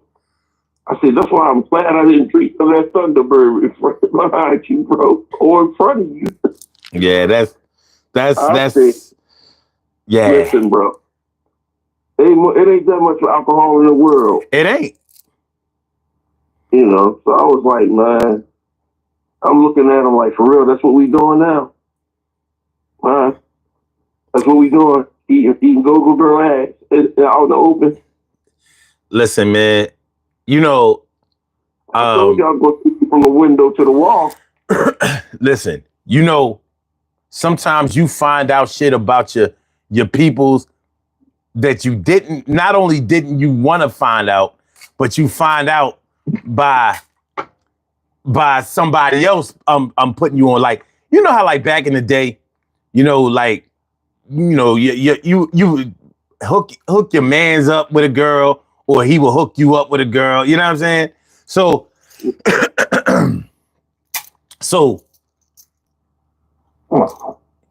you might have hooked him up with a girl that you knew. Like, you know what I mean? That like they might make a good couple or some shit like that, whatever. And then things might go left. and it ain't really, you know what I mean? Like, you might be held accountable for this shit. Like, yo, you knew that motherfucker was creepy or whatever. You like, actually, I didn't. I thought he was cool. You know what I'm saying? Like, I didn't know he was gonna do no shit like that. Now, he might not have done nothing illegal or something, but let's say he did some shit like this. You introduced him to your homegirl or whatever. You know what I mean? It might have been a girl you grew up with or whatever. And, you know, she might have been a cutie or whatever. You figure like, yo, my man, you know, she might have been single. He might have been single, whatever. Like, let me put you on, you know, blah, blah, blah, blah. You hook him up. They go out or whatever. Maybe he go over the crib. First time he go over the crib, she go to the bathroom. She come out of the bathroom. This motherfucker on the couch, butt ass naked. You know how many niggas done that shit? You know what I mean? Come out, but she dressed. She came out, this motherfucker on the couch, butt ass. And he's like, son, you know, get dressed and go home. That's what you need to do. I'm gonna go back in the bathroom so you can get dressed. You need some privacy. Get the fuck out. You know what I'm saying? And you know that she gonna tell you what happened. You know what I mean? Like, yo, let me tell you what this. Yo, don't never hook me up with none of your friends no more. Let me tell you what this motherfucker did. Like, cringe, baby. Cringe. Cringe. Not cringeworthy stories hit me in the head. When I was younger, my brother, my older brother was dealing with this girl. You know, she had two brothers and a sister. So they came over. They was like, "So we gonna hook you up with the sister." Both my brothers were saying that. I was like, "I'm not trying to talk to not talking to no other female. I don't even, you know, I didn't know much about girls at the time. That's how young I was. No, I was just getting involved with them, you know, getting acclimated. So I'm getting my clothes out, getting ready to go to the skating rink, you know, then to the dollar party. So I had my shit already in the bathroom. So when she came there, you know, introduced herself, and her brothers introduced themselves, you know, we all grew up together just like family and shit. Because my brother and the girl was together for a long period of time. So I turned the fuck back around. She asked me because she used the bathroom. I was going to get a shot. I said, "You can go ahead and use the bathroom." Now, when you come to somebody else's house as a female and you say, "Can you use the bathroom?" You think, I think, "Can I go urinate?" Number one. Mm-hmm. You never think to go use somebody else's bathroom to do a number two. When I went in the bathroom, the wallpaper was stripped, falling down the wall. My clothes went from white to brown. The damn soap wasn't soapy no more. The toothpaste, I had to throw the fuck in the trash. A couple roaches were still kicking around like, I can't breathe. I can't breathe. The bitch wasn't there number two. She did a Hiroshima. Yeah. In the bathroom, bro. That shit was so cringy that when I look at it today, if I ever see her throughout today, I gotta give her the ush face. The ush face. You know what the ush face is, like ush. Yeah. I understand. I understand the ush. You know what I mean? That ain't a good look. That ain't a good look at all. That's cringeworthy. Very. I don't care if you're 13 or 113. She had to eat shit. I mean, most women are normally careful about what they consume before they going out with a dude, especially if they really like him. Even if they don't like him, you don't want to come off like that. You know what I'm saying? Because that's a bad first impression. It ain't a good look at all. That ain't a good look at all and shit. So that's definitely cringe. But that might have been the kind of cringe that would actually make you go the other way. Like, I know one thing. I couldn't wear the clothes that night. Yeah. Night. It was a shitty situation. Ain't nothing worse than a chick with poor hygiene or some shit like that. When they pH is fucked up. No, I mean poor hygiene. Like, you know, the bitch stink. You know what I'm saying? Like But like I said, it wasn't for JJ stink. Well, but it might as well been. As bad as that shit was thinking, man. I was like, God, what the fuck? Talking about it right now raised the scent of it in my damn fucking cerebral cortex. Well, when I say hygiene, you know, sometimes, like let's just say this: everybody don't wash the same way, and everybody don't smell themselves the same way. You know what I mean? So if nobody says anything, then they don't know. How they gonna know? You know, ain't nobody say nothing, right?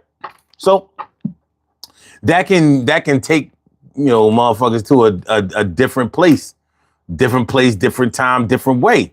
So, you know, like, man, when I was a young boy, I had to be like about 24. And I remember I met this chick out West Philly. Little, you know, young, strong. She strong. You know what I mean? She had the good strength. And I remember I wasn't even driving at the time. She must have took the 15 trolley to the sub, and you know, and she came all the way to the crib. I lived in Germantown and Tulpahawken at the time. And she rode all the way up there from West Philly. She got up in my apartment. Now, if one thing I know, if a chick come that far to see you, you already know what it is. Mm-hmm. I could smell this chick through her jeans. Mm. I was like, what the fuck? You go, Daddy. You go. Yo, I wasn't taking this chick pants off. So I said to her, I said, listen, babe, let me. I don't know what you got going on, but you not smelling right. And she was like, well, you know, just give me a washcloth. I was like, nah, whatever you got going on ain't washing off. You know what I'm saying? Like, we not doing that. Not the fish taco. Like, that shit wasn't, that shit was straight infection. Whatever was going on with her, it was something serious. Cause she had on jeans, the ass was fat, the titties was big. You know what I mean? She was strong. But I was like, what Snoop said? Ain't no pussy good enough to get burnt while I'm up in it. That shit was smelling like it could burn through three Trojans. Like, you remember how thick Trojans was? Like, yo, you barely gonna feel anything with these shit. But shit, that shit smelled like it was gonna melt through. So, and you know, and as cringy as that shit was, I felt bad for her because I didn't want to have to tell her that. You know what I'm saying? I really didn't, but I had no choice. I couldn't. I ain't want this chick sitting on my couch, let alone running up in her. That wasn't gonna happen. But at the same time, I was a little sad because I was like, this was a bad joint. But something never happened to me that way. But my cousin, me and my older cousin, me and my younger cousin was downstairs, and my older cousin had brought a girl in the house. So while my aunt was at work, he was upstairs getting it in. Mm-hmm. So we sitting downstairs looking at TV, you know. We laughing and giggling because we can hear certain things. But through the vent, you start smelling shit. Through the oh vent, my fucking gosh, man. What are you talking about? Through the vent. So as the heat blowing out, that's blowing out. What the hell? through the fucking vent. And I'm looking, and I'm saying to my cousin, and is he still doing that? Damn. He still did that through the vent. My aunt came when she left. He was trying to get the smell out. My aunt came there. It was like, one of y'all motherfuckers stink. He couldn't get the smell out. Hot funk. I was like, this is some shit right here. I'm like, man, never again, man. See, now you got all this cringe shit all in my fucking head now, man. See, you got it now. Yeah, I never forgot one of my boys was selling drugs real heavy. So yeah, his coins was coining. So crackhead came around, lady crackhead came around. We all on the corner bugging out. She was like, yo, I only got this amount of money. He was like, all right. It's like, if this ain't crazy, what's crack? He would smack the shit out of me.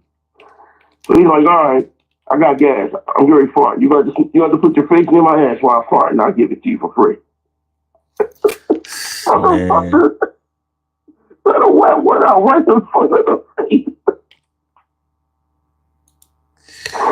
I said, for real? You want to fart your face? Shit is real out here. What'd you say? I said, shit is real out here. You know what I mean? Fart out here for it. Yo, I mean, but seriously, finding out somebody is dirty. Because what are you going to do? You know what I mean? My pop always told me, like, yo, if one of your friends is stinking or whatever, you got to tell them. And I'm thinking, like, yo, I don't think you understand. You know what I mean? Like, I'm going to have to outsource to something. What's a nice way to tell somebody that they stink? That's the truth. I tell my sons, like my twins, I say, look, listen, I don't care how many sneaks I buy you, how much clothes I buy you, how fresh to death you look. If your ass ain't clean, you're dirty. I mean, if your ass is not clean, you're dirty. It's even if you go out there, you gonna buy the freshest pair of sneaks out there. But if you got a sock with a hole in them on, you dirty. The sneaks ain't fresh. I know, right? You remember the cringe story I told you about my boy?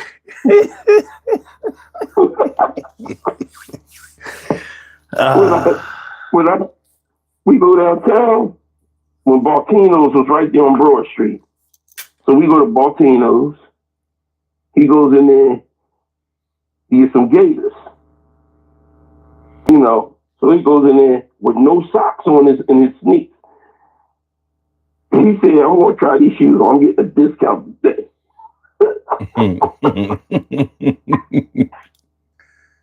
This motherfucker went in there with no socks on his sneaks. He took those sneaks off. You can see the green mist come out of his shoe. Them motherfuckers, you can smell it outside. He was indoors. I went outside last, and you can smell it outside.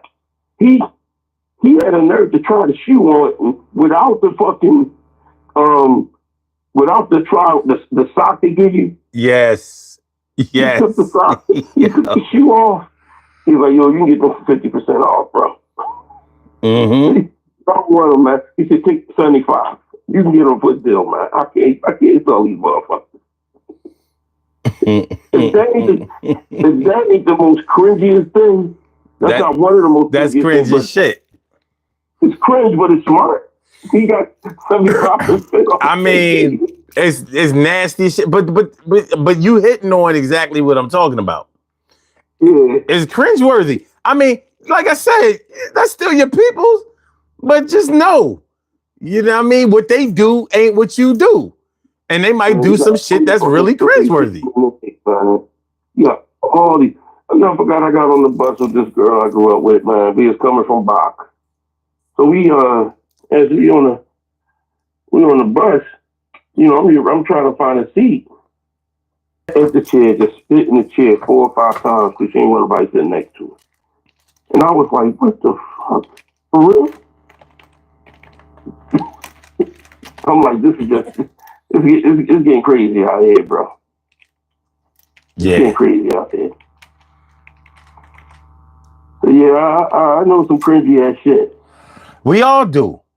We all do. Sorry about y'all. Sorry about that, y'all. My device was freezing, and I had to reset that joint. My bad. My bad. The devices is doing some cringy ass shit. Listen, yeah, I mean, YouTube be on some cringe shit sometimes. But speaking of that, YouTube, social media, you know what I'm saying? Like you might see your friends doing some real cringe shit on social media. Like, yo, like I got family members that's on on social media, you know, arguing back and forth with other family members, baby moms, baby dads, and all that shit, you know, making threats and all that kind of shit. You know, you see that shit on there, and you're like, yo, man, you know what I'm saying? Like, what are you doing? And even though they my family members, they not my friends, but what's more friendlier than a family member? You know what I'm saying? Like, it's still representative of you. I'm not gonna cut you off because you threatened to get your baby father killed. But I'm like, yo, you realize what you just did? Look, man. Look, that's some fucked up shit. I never forgot, man. About maybe 7, 8 years ago, our cousin, God rest his soul, love him to death. You know, he was gay, you know, but he was funny. So he did some cringy shit to me, and I had to be like, yo, he made me he made me hit him with the Charlie Murphy face and the Charlie Murphy voice that after Dave Chappelle smacked him when he was playing Rick James. Mm-hmm. I had to hit him with that face. We in the house because he was there, and him and my wife always hung out. So I mean, so we in the house.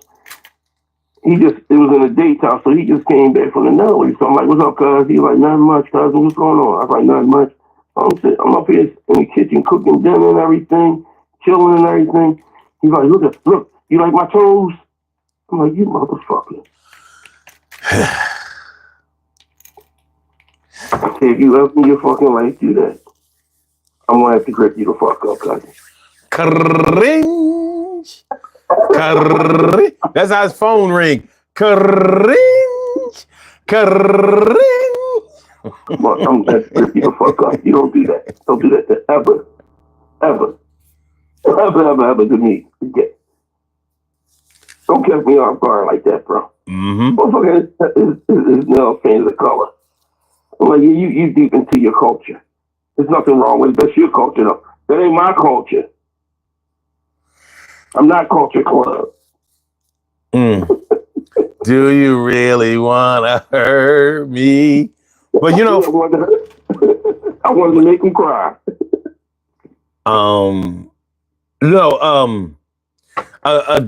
A cringe situation that might put you, you know, feeling like you in between two people is like, let's say you have a friend that's married to a woman that you friends with too. You know what I'm saying? And you know that your man cheats on his wife. Mm-hmm. And he might be real trifling with the cheating too. You know what I mean? Like, you know, maybe, you know, indulging in prostitution, strip club and all that kind of shit. The shit that, you know, a woman will really feel some kind of way about, like, yo, you're not even looking out for my health. You know what I'm saying? Like, so even though you might not want to get in their business, but it's still cringe for you. You know what I mean? You know what I mean? Because it's like, I hate to know how this story is going to play out if shit should go bad. Right. You know what I mean? Now, some people might say that if, you know, whoever you're closer to, you owe them an obligation. I'm gonna tell y'all on some real shit.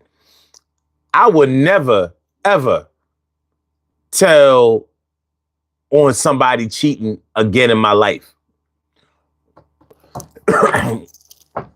When I was a young boy, when I was like 20, I want to say like 22, about 22. My man had this girl, and my other boy told me that the chick was trying to holler at him. Now, I'm like, oh, I'm thinking he telling me so I could tell my boy because he was cool with him too. You know what I mean? So I tell my man, like, listen, man, this might be why your girl is giving you a lot of trouble. She tried to holler at my man, and you know, like he told me the whole scoop or whatever. So what do my man do? He go right to his girl, be like, yo, O told me that you was hollering at the boy who shall remain unnamed. You know what I'm saying? And blah, blah, blah, blah. Now, of course, he was all caught up in his emotions and all of that. So I was like, so then the boy that told me that, you know, she tried to holler at him, he said, yo, so you went and told the boy that, you know what I mean? Blah. I said, yo, I thought you was telling me so I could tell him. Like, he your man too. You've known him longer than I did. He said, well, I'm gonna tell you this. I fucked her. He said, but I know you ain't gonna go tell him now. And I said, damn, you right. So the cringe part about that was that my man was slimy. You know what I'm saying? He straight backdoored my man's girl or whatever, but she was slimy too. But he was like, when he said, I fucked her, but I know you ain't gonna go tell him now. Like, that was the most manipulative. Like, he grew me up that day. Like, oh. Should have just told me that from the beginning. Because if he would have told me that he fucked her before, I wouldn't have told my man. I ain't gonna tell him that. You know what I'm saying? I was gonna tell him about the warning. I wouldn't have told him how the shit played out, because how would I have been able to tell him that the ball hit without basically putting them up against each other? I wasn't looking for that. But, you know, you got to know how motherfuckers are. Yeah. Like, to me, that was cringe. And I realized, I like, oh, okay, you know, I had to realize, like, you'll find yourself in these situations sometimes. That shit wasn't cool. But from then, I said, you know what? My mouth is shut from now on. Whatever happens, happens. I ain't see shit. I ain't see a motherfucking thing. Like a great man, better known from Philadelphia, is EST, hands in the air, your mouth is shut. You ain't trying to hit it. Because I'm on the mic, Eric Beats on the cut. You suck the MC, you fat place down. Come on. Go off and go off. So I gotta listen to that when I get off. Yeah. You know what I mean? So yeah, I mean, listen, you never know what you gonna come up against when dealing with people out here. You just don't know. But you live and you learn. But it's not my obligation or my job to tell motherfuckers who they should be messing with and how it should go down. So unfortunately, I ain't telling. It could be my mom. Like, nope. If I would have saw my stepdad on some other shit, like,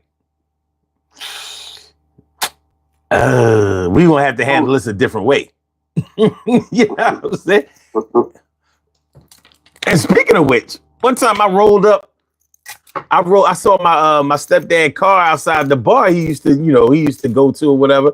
I said, you know what, let me go holler at my dad. So I go in the bar and he introduced me to this chick. And I ain't think nothing of it, but I knew what it, you know what I mean? Like, I saw what his motivation was, but my stepdad was so cool, he didn't give up the tapes. He's just like, hey, Omar, this is such and such, this is my son, Omar, and blah, blah. And that was that. I'm like, look, I ain't see shit. I ain't even mentioning this. You know what I'm saying? You had a cataract, right? There wasn't something wrong with that. Listen, this happened to be after my little incident with my friends. So I said, nope, I'm good. You just make sure you don't bring my mom home. No crazy shit. We good. But I ain't doing it. No, the Honorable Dr. Umar, I will be a I know you see this shit, yo. Motherfuckers is, the internet is unforgiving. Somebody done made a... The Honorable Dr. Umar. Hit the Cash App. Hit the PayPal. FDMG. Hit... Yo, peace and Pan-Africanism. Peace and Pan-Africanism. Peace and Pan-Africanism. You heard me, son? Oh, what'd you say? I'm surprised he ain't trying to put the X clan back together. Hold on. Yo, Umar, Honorable Dr. Umar. First of all, it's Dr. Umar Ifutande. That's number one. Number two, you got to repeat it 3 times. Peace and Pan-Africanism. Peace and Pan-Africanism. Peace and Pan-Africanism. I want them to spell that shit right too. Hit the Cash App. Hit the PayPal. Hit the Cash App. Hit the PayPal. Hit the Apple Pay. Hit the PayPal. He do got to repeat on it because that's all he say. He repeated all the time. Yo, man. Umar is in a bad way right now. You know what I mean? I don't want him to lose that school, but I just don't see. I don't see how this is going. I don't see how this is going to get saved. Shit is bad out here. Only way he can get the crew back together, get that school back, is if he put the crew, get X-Clan, Poor Records teachers, get all of them together. Right, so ain't nothing gonna save that school. That shit is a rizat. That shit is a rap. Like back in the day, in the movie Breaking, to keep the community center back together. I know, right? He needs $73,000 real quick. Hit the Cash App. Hit the PayPal. He wouldn't be able to. He wouldn't be with the accounts being frozen. He can't get that money. The green. He can't get the money.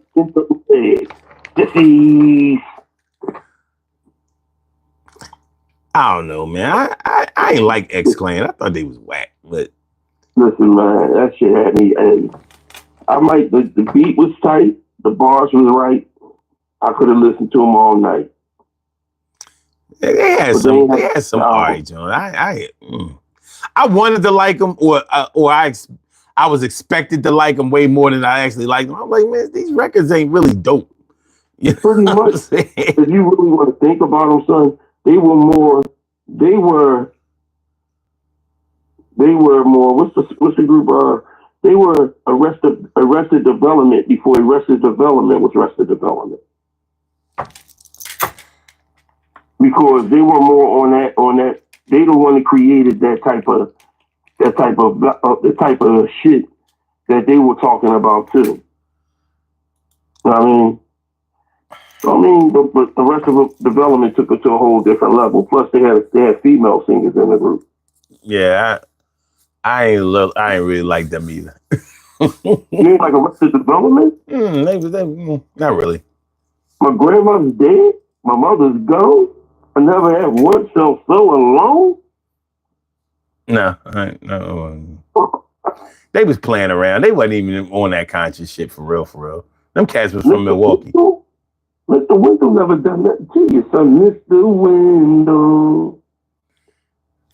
Them cats was from Milwaukee. My cousin knew them. Like, oh, these motherfuckers wasn't on that conscious shit. They went down to Atlanta and all of a sudden they got rebranded. You know what I mean? That's all it takes. All it takes. Change your conscience, change the way you think. All of a sudden, you riding around in Rolls Royces and getting minks. I'm barring tonight, bro. But yo, bar away. I'm barring away. When I get on here with the bar lifer, I gotta get up. That's your new name, man. Bar lifer. Bar lifer. Wow. Bar lifer. Bar lifer. Somebody gonna take that shit. I'm telling you, a fucking battle rapper gonna take that shit. Bar lifer. You gonna see somebody goes, smack! Coming to the stage, going against Charlie Clips' bar lifer. Go by Troy. Somebody took my fucking name. So you better try to hang on to their name, bar lifer. All right, hold on. Let's see about this call. Listen. All right. You have a call from Bun B. All right. Hey. Bun B, what's good? Thanks for calling in. Thank you. Oh my God. Yeah. So obviously you've seen some stuff in my chat your chat, but yeah, I don't know. I really need help with this. I'm not doing good with my whole relationship. So I just wanted to hear it from another perspective, from a man. Mm-hmm. What's going on and what I should do. And I think it's pretty simple, but I just when you get love in the mix, it's not so simple. So yeah. All right, so tell your story. So I have a husband who he always has been super, I don't know, receptive to everything that I have going on. We've been a team. Mm-hmm. But at work he talks about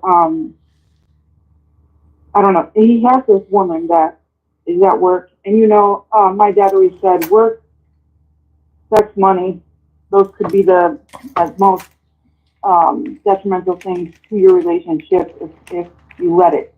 And so I caught him lying about a text message, actually a few, and from this woman that he does that weird thing that people do when they lie a lot, and he tried to do the whole extreme thing where he said she's a lesbian, don't worry about her, all that stuff.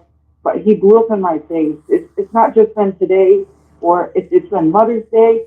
It's been my birthday, which was last September. Mm-hmm. It's probably going to be this September. And I am a really faithful person. I don't even go outside because he's really jealous.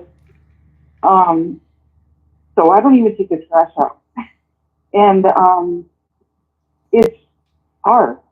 And yeah, I don't know. So yeah. So all right, how long have you been with your husband? How long have y'all been married? 2 years, and he's never responded that way ever. Okay. So I'm not someone that like checks every time he I don't know anything on his phone. I don't check where he goes. I don't put him on a tight leash. So yeah. Okay, so how long had you known your husband before you got married? About 5 years. So y'all have 8 years in altogether? Almost, yeah. Okay, so I'm thinking that in that amount of time, that's a long time to get to know somebody. Have y'all spent a lot of time together during y'all courtship and y'all marriage, or did y'all spend a lot of time apart? No, we spent a lot of time together. I'm his best friend. I make him laugh. I made him open up. He was a Marine, and I'm the first one he told his story to. So that's what makes it confusing. Is I don't know if he just like closes up because I'm asking him questions, and maybe he thinks I don't trust him. But it would be a simple answer, you know. He didn't have to lie about anything. I've always been there for him, and I don't know. It's just very weird. And when he yells at me like that, it's obviously off-putting. Like there's something different there because I've told him everything, and when he has questions about me, I don't freak out because I'm not doing anything wrong. Mm. So I don't get it. Yeah. So had you known him to lie before? I don't know if it was the military or what, but he had been a fake person for a while. Like he's one of the people that could go work at a customer service place and just have no heart and just put on that fake facade. You know what I mean? Whereas I can, and yeah. But I've always been the only person, even his family has like said to me. I've always been the one person to be like kind of calling him out, and but in good ways, not bad ways, not yelling ways, nothing like that. But yeah, I don't know what's going on, and yeah, we have kids. Like it's not so simple. No, I understand that. I can't advise you whether you should stay or go. I can't go there, but I'll say this: if you really don't believe that your man is being honest with you, you have to make a decision about whether you can be with somebody that you don't think will be honest with you, or do you need to do something different? You know what I mean? At this point, the best thing that I could probably suggest for you is maybe some counseling. Do you think that he would be open to that? Yeah, I think he would, but I don't know if he would be totally honest in there. Whereas I'm like a very bold person, hence why I'm your call, and but I don't know. Like I've done everything that I was supposed to do as a woman. Not to be gross, but I make sure I please my man in all the ways that he needs to be pleased every day. And I am very bound to loyalty and honesty, so I tell him everything that goes on. Like I said, I'm almost like a dungeon wife. I don't go anywhere. And can I elaborate on? Yeah. First of all, I'm glad you called in. I'm pretty sure his son is too. But first and foremost, there has to be a communication between y'all. First, I have to talk. He has to be willing to listen. And at some point in time, you have to be somewhat stern with him, because I think that he knows how you feel about him. He feels as though that you're submissive. And at some point in time, being a Marine, I don't know if he's been through any type of combat or any type of war, but if he has, you know, he has some certain issues, like maybe he might have post-traumatic stress disorder, or he might have some type of situations that he's dealing with on other situations. I'm not condoning anything that he might do wrong towards you. Right. But there has to be a communication. And like Son said, counseling and therapy is the most important thing. So there has to be some type of ultimatum of, listen, we got to go to therapy. If you want this to work out, we got to go to therapy. If you're not ready to go to therapy, we don't have to make a decision on what's best for this marriage. Because you're not, when you say you're a dungeon wife, that's not a way to live your lice. No, it's not.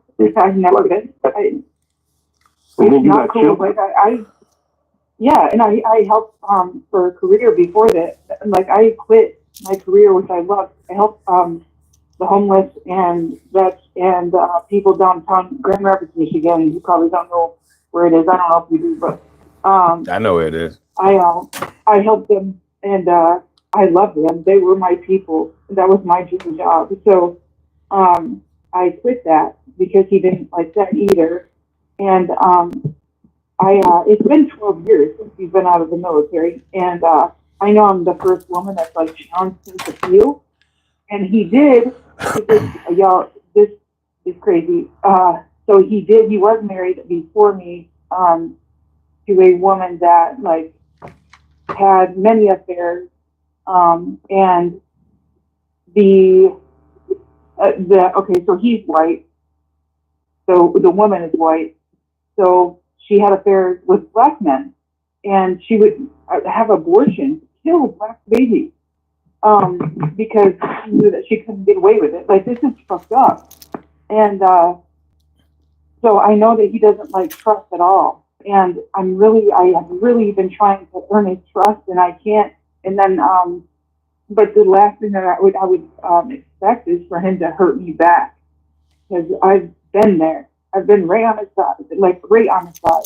I've been praying. When I pray, I don't pray to say, hey, please make him better. I pray to be a better wife. And how can I be a better wife? So it's just kind of crazy. I'm going to say this. The reason that I suggested counseling is because when you go to counseling, they're not going to address one single issue. You know what I mean? Yeah. They're gonna address the basically who y'all are individually and as a couple, and that's and that's a good way to disarm somebody who may think that you are trying to, use a third party to try to, get them to admit something or whatever. You know what I mean? And you don't want to get into that necessarily anyway. Oh. The most important thing is you're trying to get to a place where you're comfortable with your spouse again, like you probably were before. That's the thing that's important. So the cheating or allegations of might come up later on, but the most important part is in couples going to counseling is to try to reconnect with each other so y'all can establish some kind of trust and comfortability with each other so y'all can be okay and experience a healthy relationship. So that's what so if he's open to that, that's what I would suggest. And if you find that he's not open to it immediately, maybe address the situation from a different angle at another time, but try to be patient. I would, listen, I'm not a therapist. I'm not a licensed anything or whatever, I just appreciate you. Yeah, this is just life advice because I have been to couples counseling before. I've been there. So I understand a little bit about it. So I think it's a good idea. I have to tell you guys, so at the beginning of a relationship, not only did the woman that like had abortions and everything that he was married to, he had cheated on me with her, and then he had hired prostitutes as well. So obviously I'm gonna be like, I'm not being overbearing on this. Like, I really do submit, and I think whoever was on the call, besides you, honey, that like he was right. Like, you don't want to be too submissive. You don't want to be too like extreme, basically, because that's giving him all the power. And then, but yeah, he did do that, and I forgave him. I prayed a lot, and but damn, how much can someone say? Mm-hmm. So I forgot to say that. But so yeah, couples counseling. I've tried, and it's not something that he's really submitted to yet. Hopefully he will.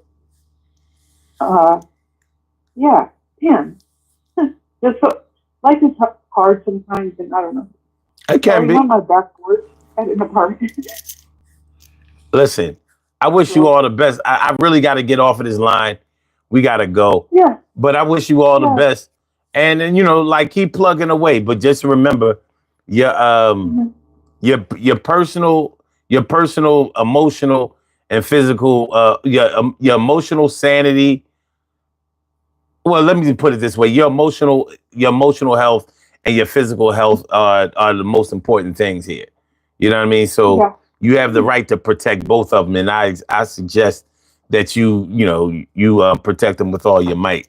Do what you got to do. But I wish you the best. Thank you so much. All right. You have a good night. All right. Have a good night. All right. You too. Bye.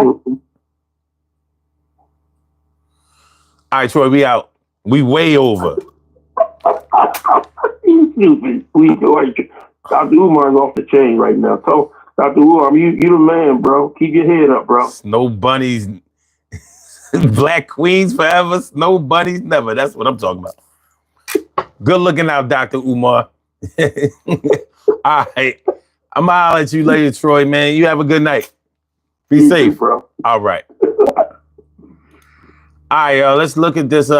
Let's look at the results of the poll.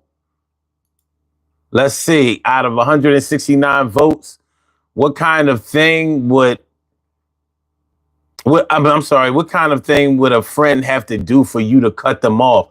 54% says be a thief or be untrustworthy.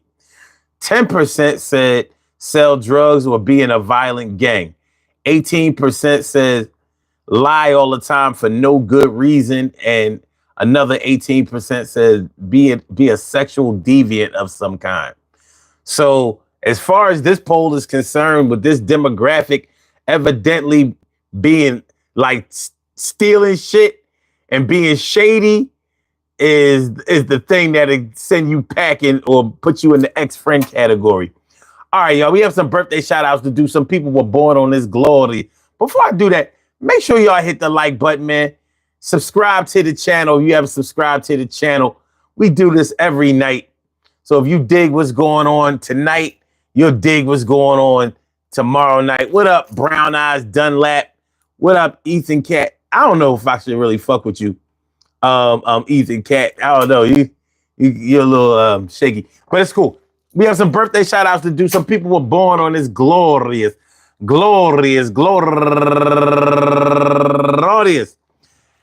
August 19th, and they deserve to be acknowledged. So let's go about our business of acknowledging them and making them feel special because they are special, because they are special, because they are S-P-E-C-I-A-L. They get the R-E-S-P-E-C-T. They are S-P-E-C-I-A-L. They get the R-E-S-P-E-C-T. They are S-P-E-C-I-A-L. They get the R-E-S-P-E-C-T. They get number one out the box.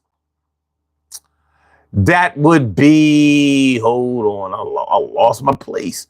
Crystal Smith, and also Sharni McIntyre, no relation. But what up, cuz? Was good. And Tina Plaza, comedian Greg Lynn, my dude, Letitia Glenn, Denise Hill Butler, Dawn Smalley, Nidra M. Dunlap Redding, Doc Muffy Rand, Peralta Acosta, or should I say Acosta, Angie, KK, Yenny Castro, Shanice Allen, Christina M. Wilkerson, and my girl, Penn State proud, Yvette Rouse, and she's raising money for the Philadelphia Health Services Incorporated. Also, Sadie Hadiye. And last but not least, my cuz, Felicia Ward Roscoe. I want to say happy birthday to all of y'all. And I hope that today finds you all in good health, happiness, mind, body, soul, and spirit. And that goes out to each and every person out there born on this glorious August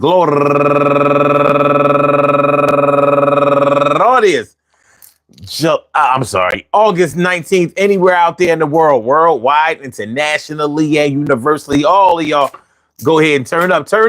But don't turn up too loud. Just turn up loud enough so everybody can hear you rock out. Rock on and do the damn, the rock out. Rock on and do the damn rock out. Rock on and do the damn thing. You do your thing, y'all. Represent the queens and kings. You do your thing, y'all. Represent the queens and kings. Good things happen to those who wait. Great things happen to those who grind. And anything can happen to those who go for theirs. So go hard, go for yours. And remember, man, listen, any of your friends can be cringeworthy. It can happen. You know, just because somebody is your friend doesn't mean that you're always on the same page with everything. And just because you're not on the same page with everything doesn't mean that you won't get along. It doesn't mean that you can't hang out. It just means that sometimes y'all are in disagreement, and sometimes maybe a conversation needs to be had, or maybe sometimes you may need to go go your separate ways on certain issues. It doesn't necessarily mean that it has to be a permanent separation. It doesn't mean that y'all have to not be friends anymore or whatever. But life deals you the cards that it deals you. And we got to roll with that. But everything is going to be all right. Everything is going to be all right. Live your life. And I'm going to thank y'all for coming on through, because this was a good show. You know how we do. And I hope I see y'all tomorrow. And I don't want to have to ever beg, steal, or borrow. But you never know what life will bring. So my goal in life just to be that king. And I don't have to wear a crown, but I'm always down like a submarine. And I make sure that since I was a teen, I'ma stay on the scene and keep repping. I'ma do this thing. Gotta leave and keep stepping. Do you really know where you're going to? Just like Diana Ross. Yo, they used to call her the boss. And that was before Bruce Springsteen was the boss. He's the boss now, and I have to ask how. Yo, maybe because he's a man and she's a girl, but it's okay, because I think they both have worlds that collide, and they can still live inside, and we gonna still do the thing to keep our pride. I won't hide. I will never escond. You know, that's the hide in Spanish, but you know, yo, everything is going to work out fine, because I'm going for yours and you going for mine. If you're my friend, you'll be that until the end. Unless you do some slimy ass shit, you know, still now and then. Or should I say entonces in Espanol, we're going to do this shit. Let me put y'all on hold. These are the... All right, let's get out of here, man. Fuck out of here. Yo, I got to go. It's time to either go to bed or go to work. I'm going to thank everybody for coming through. Thanks, my man Troy, for calling in. Also, thanks, Bum B, for coming in, calling in, and sharing your story with us. I hope everything works out for you and your family. Without a doubt, Carla represent, Cheryl represent, Floyd represent. Even some of y'all bitch ass trolls represent. It's all good though. Love is love. Okay. Tomorrow, like, peace to all my day ones, my everydays, and my brand news. I love y'all to death. Resuscitate y'all. Love y'all right back to life. We will be back tomorrow night, 2 a.m. Eastern Standard Time. So I'm gonna holler back, y'all. Y'all be safe. Be good. Hit the like button, share the show, subscribe to the channel. Peace. Salute.